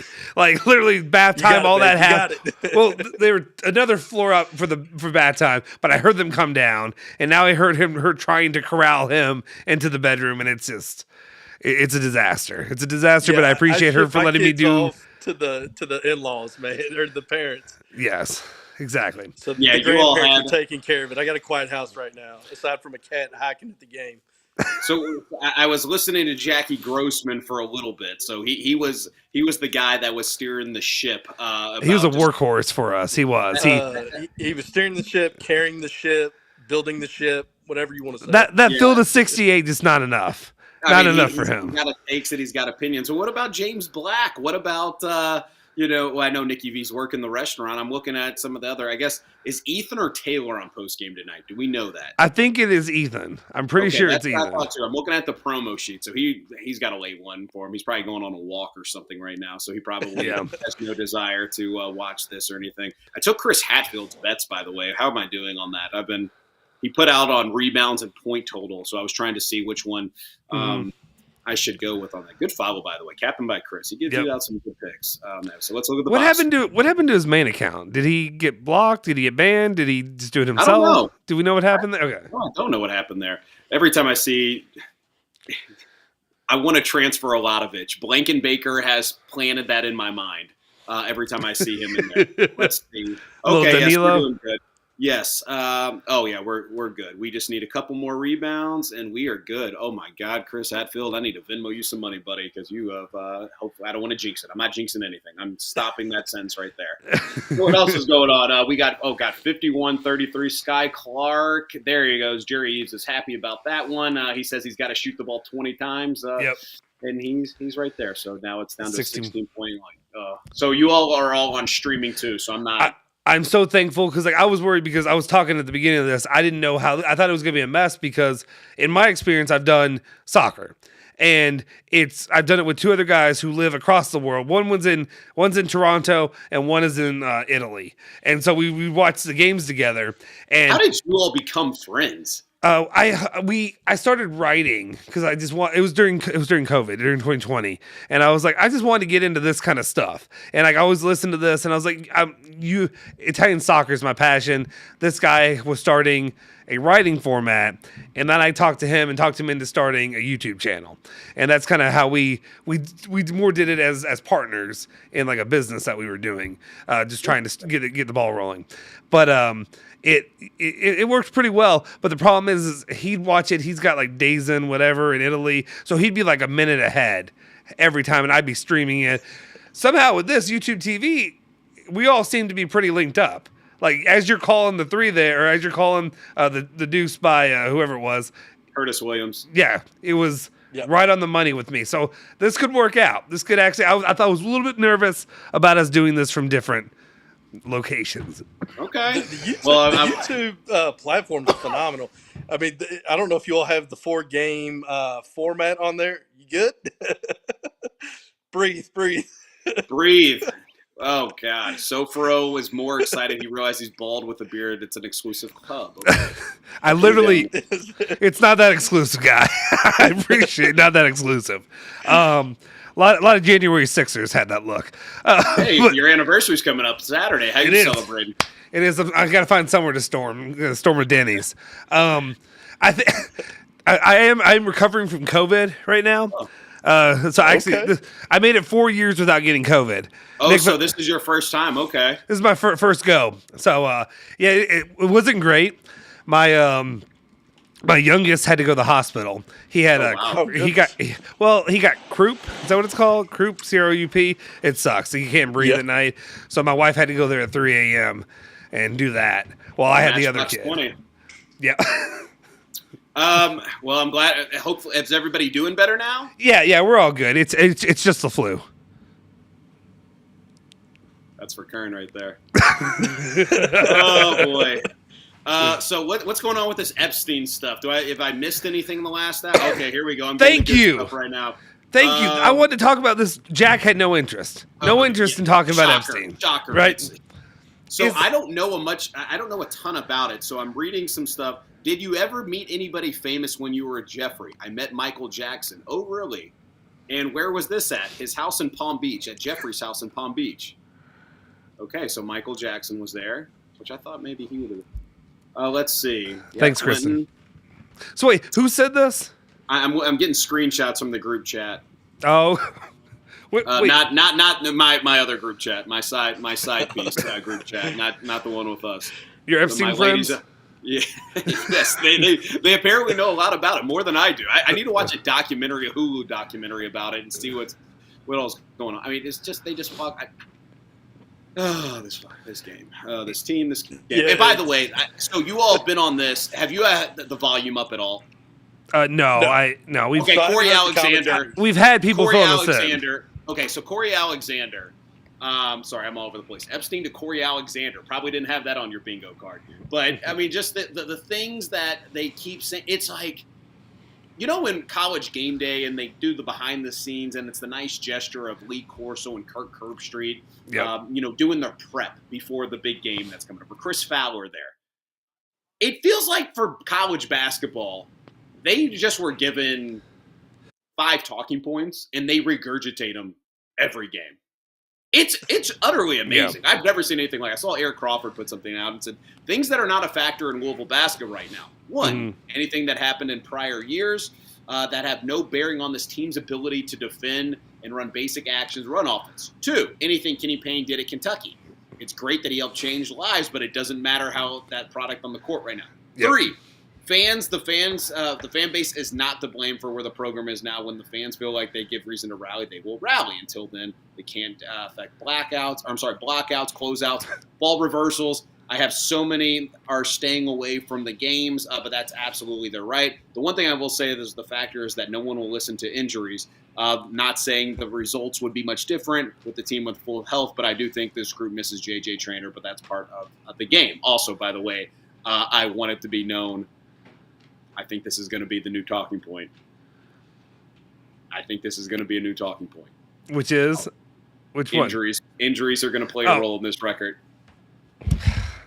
Man, I can't. I'm preparing you. I'm preparing you for this. We've already gone over the edge. We've already reached it. There's no way. There is no way, Phil. There is no way that they're going to try to backtrack this. There is no way they're going to try to build this back up in a defense of Kenny Payne. Outside of Kenny Payne and his people doing it, there's no way that they're going to be able to sell this. Tell me I'm wrong. I mean, don't tell me I'm wrong. I'm not telling you wrong. I'm just telling you need to prepare yourself for this. I don't think we can handle it, dude. If that's the case. If that happens, then I'm gonna have serious thoughts when it comes to who controls this narrative and where this athletic program is going. And that was the question I had after the Eric Crawford piece that he did with WDRB and Josh Hurd. I think it's abundantly clear that it's not the day, and we know this, it's not the days of Tom Jurich and the days of you can just be judge, jury, and executioner. There is a process, and there's going to be a guiding hand with Josh Hurd, and ultimately it's his decision in some capacity, but I don't think it's going to be just, it's my decision, you have to talk it out with others. It's not the non-sexy discussion point, but I think that's kind of how this new regime's operating. There is part of that bothers me, but I will say, and I was one of the masses that was raging when the news came out. Marquez got mad because I tweeted out something along the lines of right after when basically I was saying Nick Valvano and Bobby Valvano were the only people that were about to come on the radio, and they were the only ones who they're going to defend rather than feel like the rest of us would. Even Louis, people like that would come out and Steve Rummage at the time. That's when he went on his infamous rant right before that came out, and it's one of those feelings though, as a fan, you cannot, there's no way that you can tell me that. I think Jack Grossman touched on it. Arkansas State had to be D-Day. It had to be D-Day. It's the war is won. What did Grossman touch on? He touched on it. He touched on me a little bit, touched on Bosch a little bit. He touched on everybody. But he said that, Arkansas State was D-Day. It was, the war's still going on, but it's won. You know where it is. It's done. It's over. And you know what?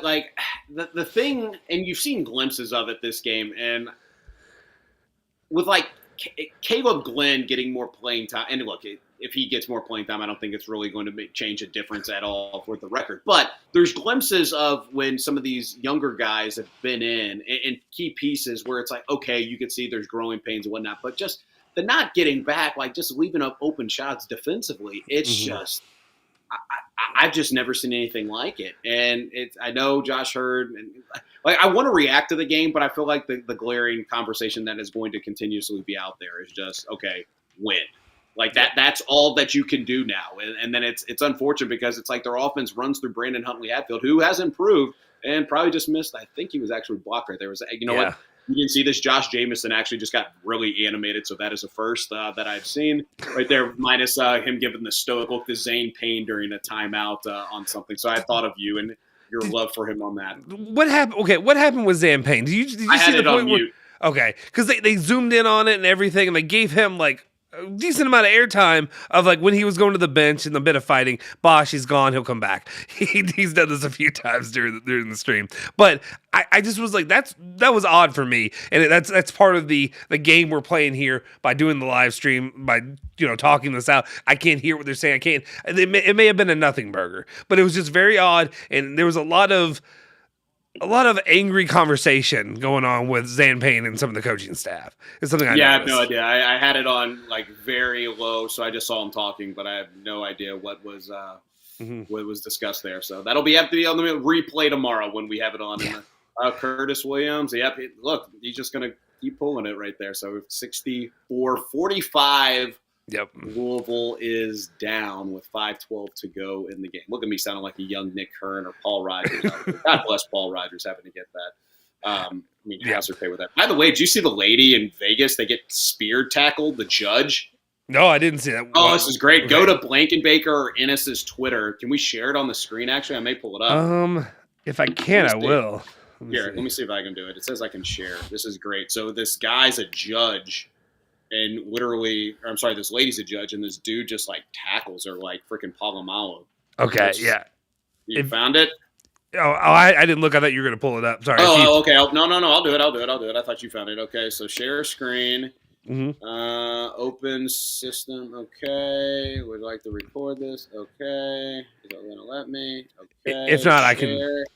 I think this is working. Okay. Do you see this? Yep, I see it. Let me pull it up. There it we may go. be easier on your end. Okay. We got it. Yeah. You can do it. Holy shit. Okay, wait. I got to move you. Louisville fans, whatever Corey Alexander talks about getting.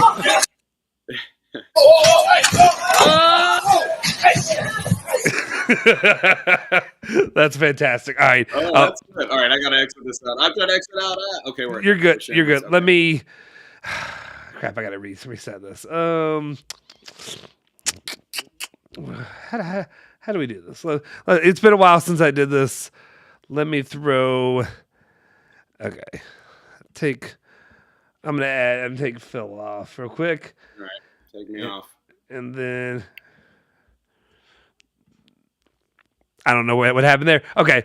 Oh no, Phil just left. Phil left. Okay. Phil will come back. We'll fix this. Phil, call back. There we go. Sorry, I just meant. I didn't mean for you to leave. I just meant to. No.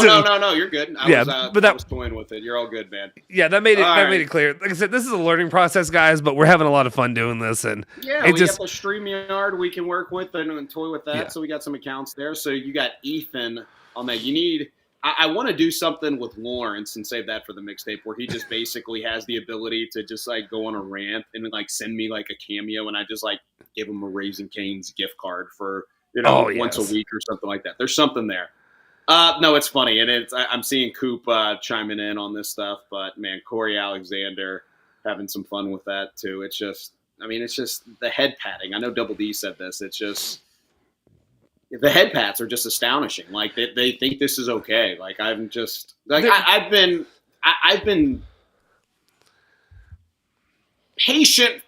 I had massive concerns early on. You can say I told you so early on, but I thought a lot of it, I get coined the KP defender at times, like when it's like he gets picked apart on the post-game pressers and whatnot. But Gary Pear said it the best to me, and I think it's really stood out. And it's just the sport is littered with very, very nice men that are assistants. Yep. And I don't know Kenny Payne at all. But that's the thing that's really stuck out to me. It's like, yeah, it's just not working. And if you think it is, and I think you heard it in Josh Hurd's tone when he spoke with Eric Crawford, it's just like he wasn't happy with this. But that's kind of where you are right now, unfortunately. Listening to, and I think that's what before I think I got a little sidetracked earlier, but listening to the conversation between him and Eric Crawford changed it totally for me than just reading it. Like listening, I could hear the frustration. Oh yeah, no, 100%. Yeah, it's like the deposits. The making of the deposits. Not many deposits, right? Like even Eric Crawford being critical tonight, it's kind of like, yeah, you can see that there's some things. I mean, he's not hot takey guy. It's just that's just kind of the nature of the beast. But yeah, so Ethan Morgan upset. Great effort on the closeout. And he's tweeting out the photo that was just out there. So I'm looking at the station Twitter sphere right now, and it's just more of the same, man. I'm excited to see how Ethan does tonight. Like what is he what like does he get it back up? It's been a little bit weird for me because I would say right after that Kentucky game, if we would have hopped on here and done it, I would have had hot takes for days. I think that 2 weeks cooled me off. Of course. It's just Christmas, New Year's, family, it cooled me down. My friend Dwight, who is a UK fan, during their 9 and whatever season, every time they'd lose, he would tell me, hey man, there's bigger things in life than this. There's kids. He would do it because he knows it would stop me from really ripping into him. The kid shield. You gotta love that. Yeah, he would do that thing. So that's what happened to me over Christmas. There's bigger things in life. There's bigger things in life than Louisville basketball. It's children. Until KP, well, it won't have it today because he's on a Zoom setting where it's like there won't be a backdrop. I don't know why that drives me crazy. Mm-hmm. It feels so minor league when ACC does this, and they do it in football too. And now I'm getting on my rant. Yeah. Danny Manning's reading something. It's one of the things that why there's not a backdrop up there. It's like, some people get upset about the coaches and not wearing suits anymore and except when it's the Kentucky game, which I know Louisville fans say, hey, Hersey Miller's in. Got a new, looking good. But the thing that bothers me, I think, the most is that when it looks like they're just in the bowels of these arenas and it just looks like a prison cell and there's no backdrop. I don't know why that infuriates me. Why doesn't Louisville bring their own? Like Josh Jameson set it up. Yes, they should.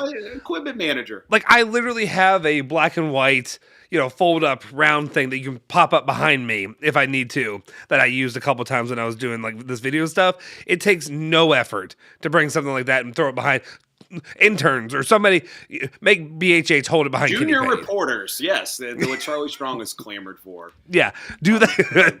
Exactly. Do that stuff. Just make it look acceptable. Like, it's easy stuff. I don't know how they don't do it. Okay, we got 22-point game.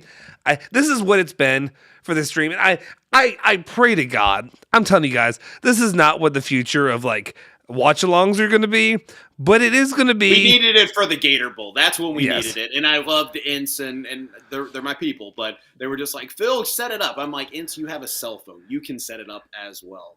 It's we got opportunity that Curtis Williams, baby. He's got a clip on him. He's going to be great for the next coach. Apparently. Yeah, I love that I heard them say it, and I was like, you couldn't give me a call? Like, if y'all wanted to do this, just give me a call. I would operate as if they are not thinking of it and they just want to do it and it comes on a whim. So I think you're going to have to be like this and just take the initiative. That's what I thought. It's like, baby. Yeah, it's going to be my baby from now on. So we're going to make this thing happen. Phil, you, me, Andrew, whoever else is willing to come on. Yes, we'll get some. I like the idea about getting some of the old garb on there and just having, like Coop and, maybe Jackie Grossman. Jackie Grossman's always looking for a Mike the Hump, so he'll have some fun with that. And then, Zachy C may have to come on here if he's long. Well, he may be busy this Saturday with a celebration, but nonetheless, Zach. I think, he's got to. He did something on LSL last night and warmed my heart, and he does it with Louis occasionally. What was it? It's dangerously close to what Jack does when he didn't want to talk about pop culture, but Zach is so football Freddy where he just goes, yeah, and then he goes back to didn't listen to the previous sentence or whatever the host was uttering, and he just goes back to football. Yep, and that's the Ohio State in him, and it's a thing of beauty. I don't know. What's he gonna do this summer? Because the last summer he was still fresh meat. He still didn't really get the time that he wanted. He'd beg Andy and he'd get what he could. Now he's got more airtime. I mean, heck, he's on every hour he's on something. Oh, that was the beauty of when today I filled in for the last 30 minutes because Bob, it's his show, obviously, we don't mind about that, but it was coming over 2 o'clock hour. They were going to do the NFL review, and I'm like, I planned my hour around this and moved some things around. It's like, we're going to skip Zachy C's NFL weekend review for this week. Just podcast. It will be good. Zach's okay. He's on 12 hours a day. He'll be okay. Zach doesn't listen or watch any of the stuff when he's not on it. So we can say this right now. That's fine. Thank you for doing that. We don't need another dead fart to end the thing. It was different when it was Process's baby. Process's baby, it worked. It was Process's thing. He brought the energy out. He brought the anger. You could feel the Philadelphia anger coming out in him. Zach, yes, he's trying, but he just doesn't. He doesn't have that real hate in him. I don't feel it yet. It's not authentic. Yet. He has some instances as I get to know him a little bit better, and I'm super appreciative of what our guy does on Sunday mornings. But Zampaine's in your favorite guy, but. God, you got Zampaine and Hersey Miller in, and that guy, what's his name? Rule looks like he's part of the Charlottesville Tiki Torches, if you catch my drift. But his heart's in the right spot. He's hungry. He's ready. He's getting on that billing on the Kentucky. You know what he does too, and this warms my heart. And this isn't the pile odds I see, but it makes him a chameleon, and this is one of his greatest assets that I told him. He's super honk on LSL with the Louisville fans. Mm-hmm. And then he's super honk on the Kentucky postgame show. It's a thing of beauty. I thoroughly enjoy it. And it's not the dunk on him. It's good for you, Zach, because odds are a lot of those, there's not a lot of spillover there. Yeah. Can we talk about how Zach has started saying we about Louisville football? in Louisville athletics. Okay, I've so noticed that. I've noticed it very often. Has he brought the we out for UK yet? Because I don't know if you can have. I don't think I've heard him do that, but he gets hot takey and critical in there, and it's one of his good things. He needs to join one of these things and defend himself on that. 75-52, 134 to go. Reminder: Ethan Moore going to get you on 93.9 after network coverage on that. Maybe a little bit quicker. I notice on home games they knock some things out. Paul Rogers is kind of a Lachlan McLean speed reader right there on some of those reads he's required to do. God, these jerseys are just beautiful to be this bad. Like it is frustrating. The last 2 seasons are my favorite. If it weren't for the stain of Kenny Payne, these would be some of my favorite uniforms of all time that they've ever worn. Are you getting real quick. Mitch Hannigan dropped a message in for you. Says if Kenny Payne was an Italian football manager, he'd be exiled or beheaded. But then he says also miss you, Phil. Hey, so Mitch, he looks great. How old are you in that picture, Mitch? I would love to see Mitch. I would love to see Mitch's algorithm and what that looks like. I miss Mitch too. That was my guy right there. I miss him. He needs to come by the station and. Yep. You got a hustler right there. Look at the save, and he landed in the front bench. He's with his people, if you catch my drift. Oh, the white? We got the white in? Yeah, McCool? Yeah, Aiden McCool? Yeah. The infamous Andre McGee number, too. Right, yeah. That I did watch the other night. I tweeted out. Much better. I watched the 2000, was it 2008? Yeah, 2008 Georgetown whiteout game. I don't know if you remember that one. Andre McGee. That game day? I think it was, yeah. I got a photo of literally lined up T. Will, Andre McGee, and Derek Character all together. Oh, Derek Character, I'll die on the hill for Derek Character. I loved everything about Derek Character. I wanted him to work out. He would have been perfect. Whatsoever. I'm about to give up on it. You can't hear us? You gotta mute. I don't know what happened. All right, well, it's 46 seconds to go. We're probably going to wrap up here to 75-53. Yep. But I'm a Derek Character, Earl Clark guy. But no, I think that was the game day thing because I think that was the last time game day was here because I have a beautiful Courier Journal photo where someone's saying they listened to Easy on 93.9. The artist formerly known as 93.9. Yep. Oh, let's see. 77-53, 27 seconds ago. Kenny Payne, I would imagine, just dribbles it out. Yep. Not even going to try. Oh, I would just be so salty. I would be jacking. Oh, shoot it, Hersey. YOLO. I need to cut that. I would be jacking. That would be perfect. Sean Moore, time for Kentucky to drop U of L off the schedule. Can't be having an NAIA school on the schedule. Only if it's football. Who else we got here? BT Mac, does Ennis mandate that his show never appear on the mixtape? No, he's on the mixtape. Okay, here's the issue. Justin needs help. Here, for people that want to complain, if you listen to Ennis's show, mark stuff for me. Tell me when it's happening. Like, I will go back and do it. I try to go back and listen to Ennis. Can't like, listen to them both. There's only so many hours in the day. Every time we get to the mixtape, Strebel does this crap. Okay, game's over, guys. 24-point loss is what we expected.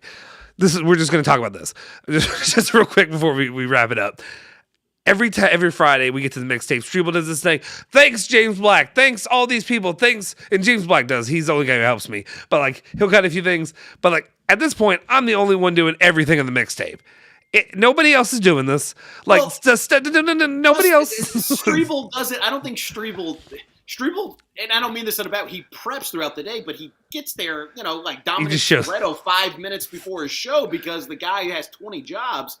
And he just doesn't know he knows the work. He knows the work. Yeah. He doesn't know all the fingers that are fingerprints all over it, dare I say. There's only one set of fingerprints on the mixtape at this point. It's just this. It's this one. If it's not funny, it's on me. That's all I gotta say. If it's not funny, it's on me. But I think I hit more than I miss for the most part. Oh yeah, you're on it, man. No, you do some good stuff. All right, I'm gonna listen to post game with Ethan. Appreciate everyone hopping on here. Final thoughts on the game before we wrap this up. And me personally, it's more of what I expected. At this point, my soul is dead. Just get me to the end of the season. Get me to whatever point. I'm not saying when change happens. It's to the point where we know that we can kind of exhale. That's it. Right. Andrew, can you? Yeah, give some thoughts, Andrew. What do you got? By the way, somebody says they want you to pull. Yeah, you can't hear us. Go ahead. You're good. No. I mean, it just, unfortunately, it was what I expected. It's not what I wanted. I want to see change. I want to see development, but it was exactly I think what we all expected. And at this point, just ready to get it over with. I'd like to blink to football at this point. again. By Back the to way, football. everything goes back to football. Somebody says they want you to get the Dan Dockett sound. That's something that I think, Justin, as he builds this out, we're going to start dipping into the old mixtape files. He put the first one out. It was some good stuff. If we can place, I'm sure we can on Twitter, if somebody can place the date that happened, it was 2018. I remember I was on surveillance. If we can find it, I will pull that as much as I can from that day. That day was phenomenal. I remember I was on surveillance. I decided midway through my surveillance, I'm done paying attention to the surveillance. If this person gets away with it, they get away with whatever at this point. This is too fucking good for me not to be paying attention to this right now. And we can drop F-bombs on here, which is great. So, yeah. The glove doesn't fit. You must have quit. All right. Yeah. Final thoughts. I was going to break down the Epstein stuff, but I'm not seeing all the updated names on that. But we'll save that for tomorrow. We will save that for tomorrow, coming up at 12:05 with our Newsmax correspondent, Nick Curran, on that front. But look, I think ultimately it comes down to this. It's that I think it's going to go the entirety of the season. I don't claim to have any sort of insight on this, but the people that would be in the know, indirectly, kind of think that if there were some power brokers behind the scene that wanted this to continue, they want to give him the full just because he's one of their own. And it was the thing I've said at over and over again. When it's family, it's a little bit more emotional. And you got some people with a lot of money that are making it a little bit more emotional because they like him and everything. And even in your wildest dreams, I didn't think people thought it would be this. I mean, you would still lose to Virginia. Rick Pitino, as I know Corey Alexander pointed out on the broadcast tonight, but still, it wasn't this. And they're going to use the people that supported this are going to use the injuries, but I think we're all can see what Ethan says multiple times. You watch the games, you see what's going on. So my final thoughts on that. Be sure to listen to Ethan coming up too here in a little bit. He'll be ready, hot and heavy in about the next hour or so. Yeah, at this point, just to go off what you said real quick, I'm fine with it. Like, I had a lot of consternation the last 2 weeks of like, why didn't they make a move? At least for making me feel better. But then it's fine. Finish out the season. They can sit in it. Everybody can sit in it. He gets it. Nobody can argue again that he didn't have a chance. It'll be over when it's over. And God willing, we get a better coach. Hire Chris Beard. You're starting the campaign with that. You know what? Here's the thing I've said about it. I don't care if it's a non-sexy name. Yeah. We've tried the thing with the fan revolt and like, we got to, not the fan revolt, a good contingency of people wanting that specific hire. I'm going to sit back and just say, if it's somebody I've never heard of, I'm going to shut up. See, that feels like a gamble to me. That means Of course it does, but the way we've done, like, I mean, Chris Mack wasn't that bad, really. Oh, Chris Mack looks like John Wooden. Yeah. I mean, that's my issue. That's it. I get what you're saying. When you say a non-sexy name, it has to be a name that I still recognize. It can't be out of nowhere. It can't be I think somebody. It could be a hypo consideration with the Tennessee stuff of like, really, this guy? And then it's kind of, you sit in it for 7 months until the start of the season. You blow teams out by 40, 50 points, and you're like, okay, I can work with this. Yeah. And that's where I think it can't be the New Zealand guy. We can't have one of those things. Russ McMains? Yeah, we can't have McMains. No, we can't. The G League out in Vegas. Yep. All right. I'm going to watch Ahsoka. We need to do this. I need to get caught up on this. I've been binging this, so. Do me a favor. Let's get Lieberman. I know he's busy. Let's do some of these. We can do Star Wars or not Star Wars. We can do sports and all that. We can do just some nonsense content too, like this. Or we can just get on there and we can talk that kind of BS.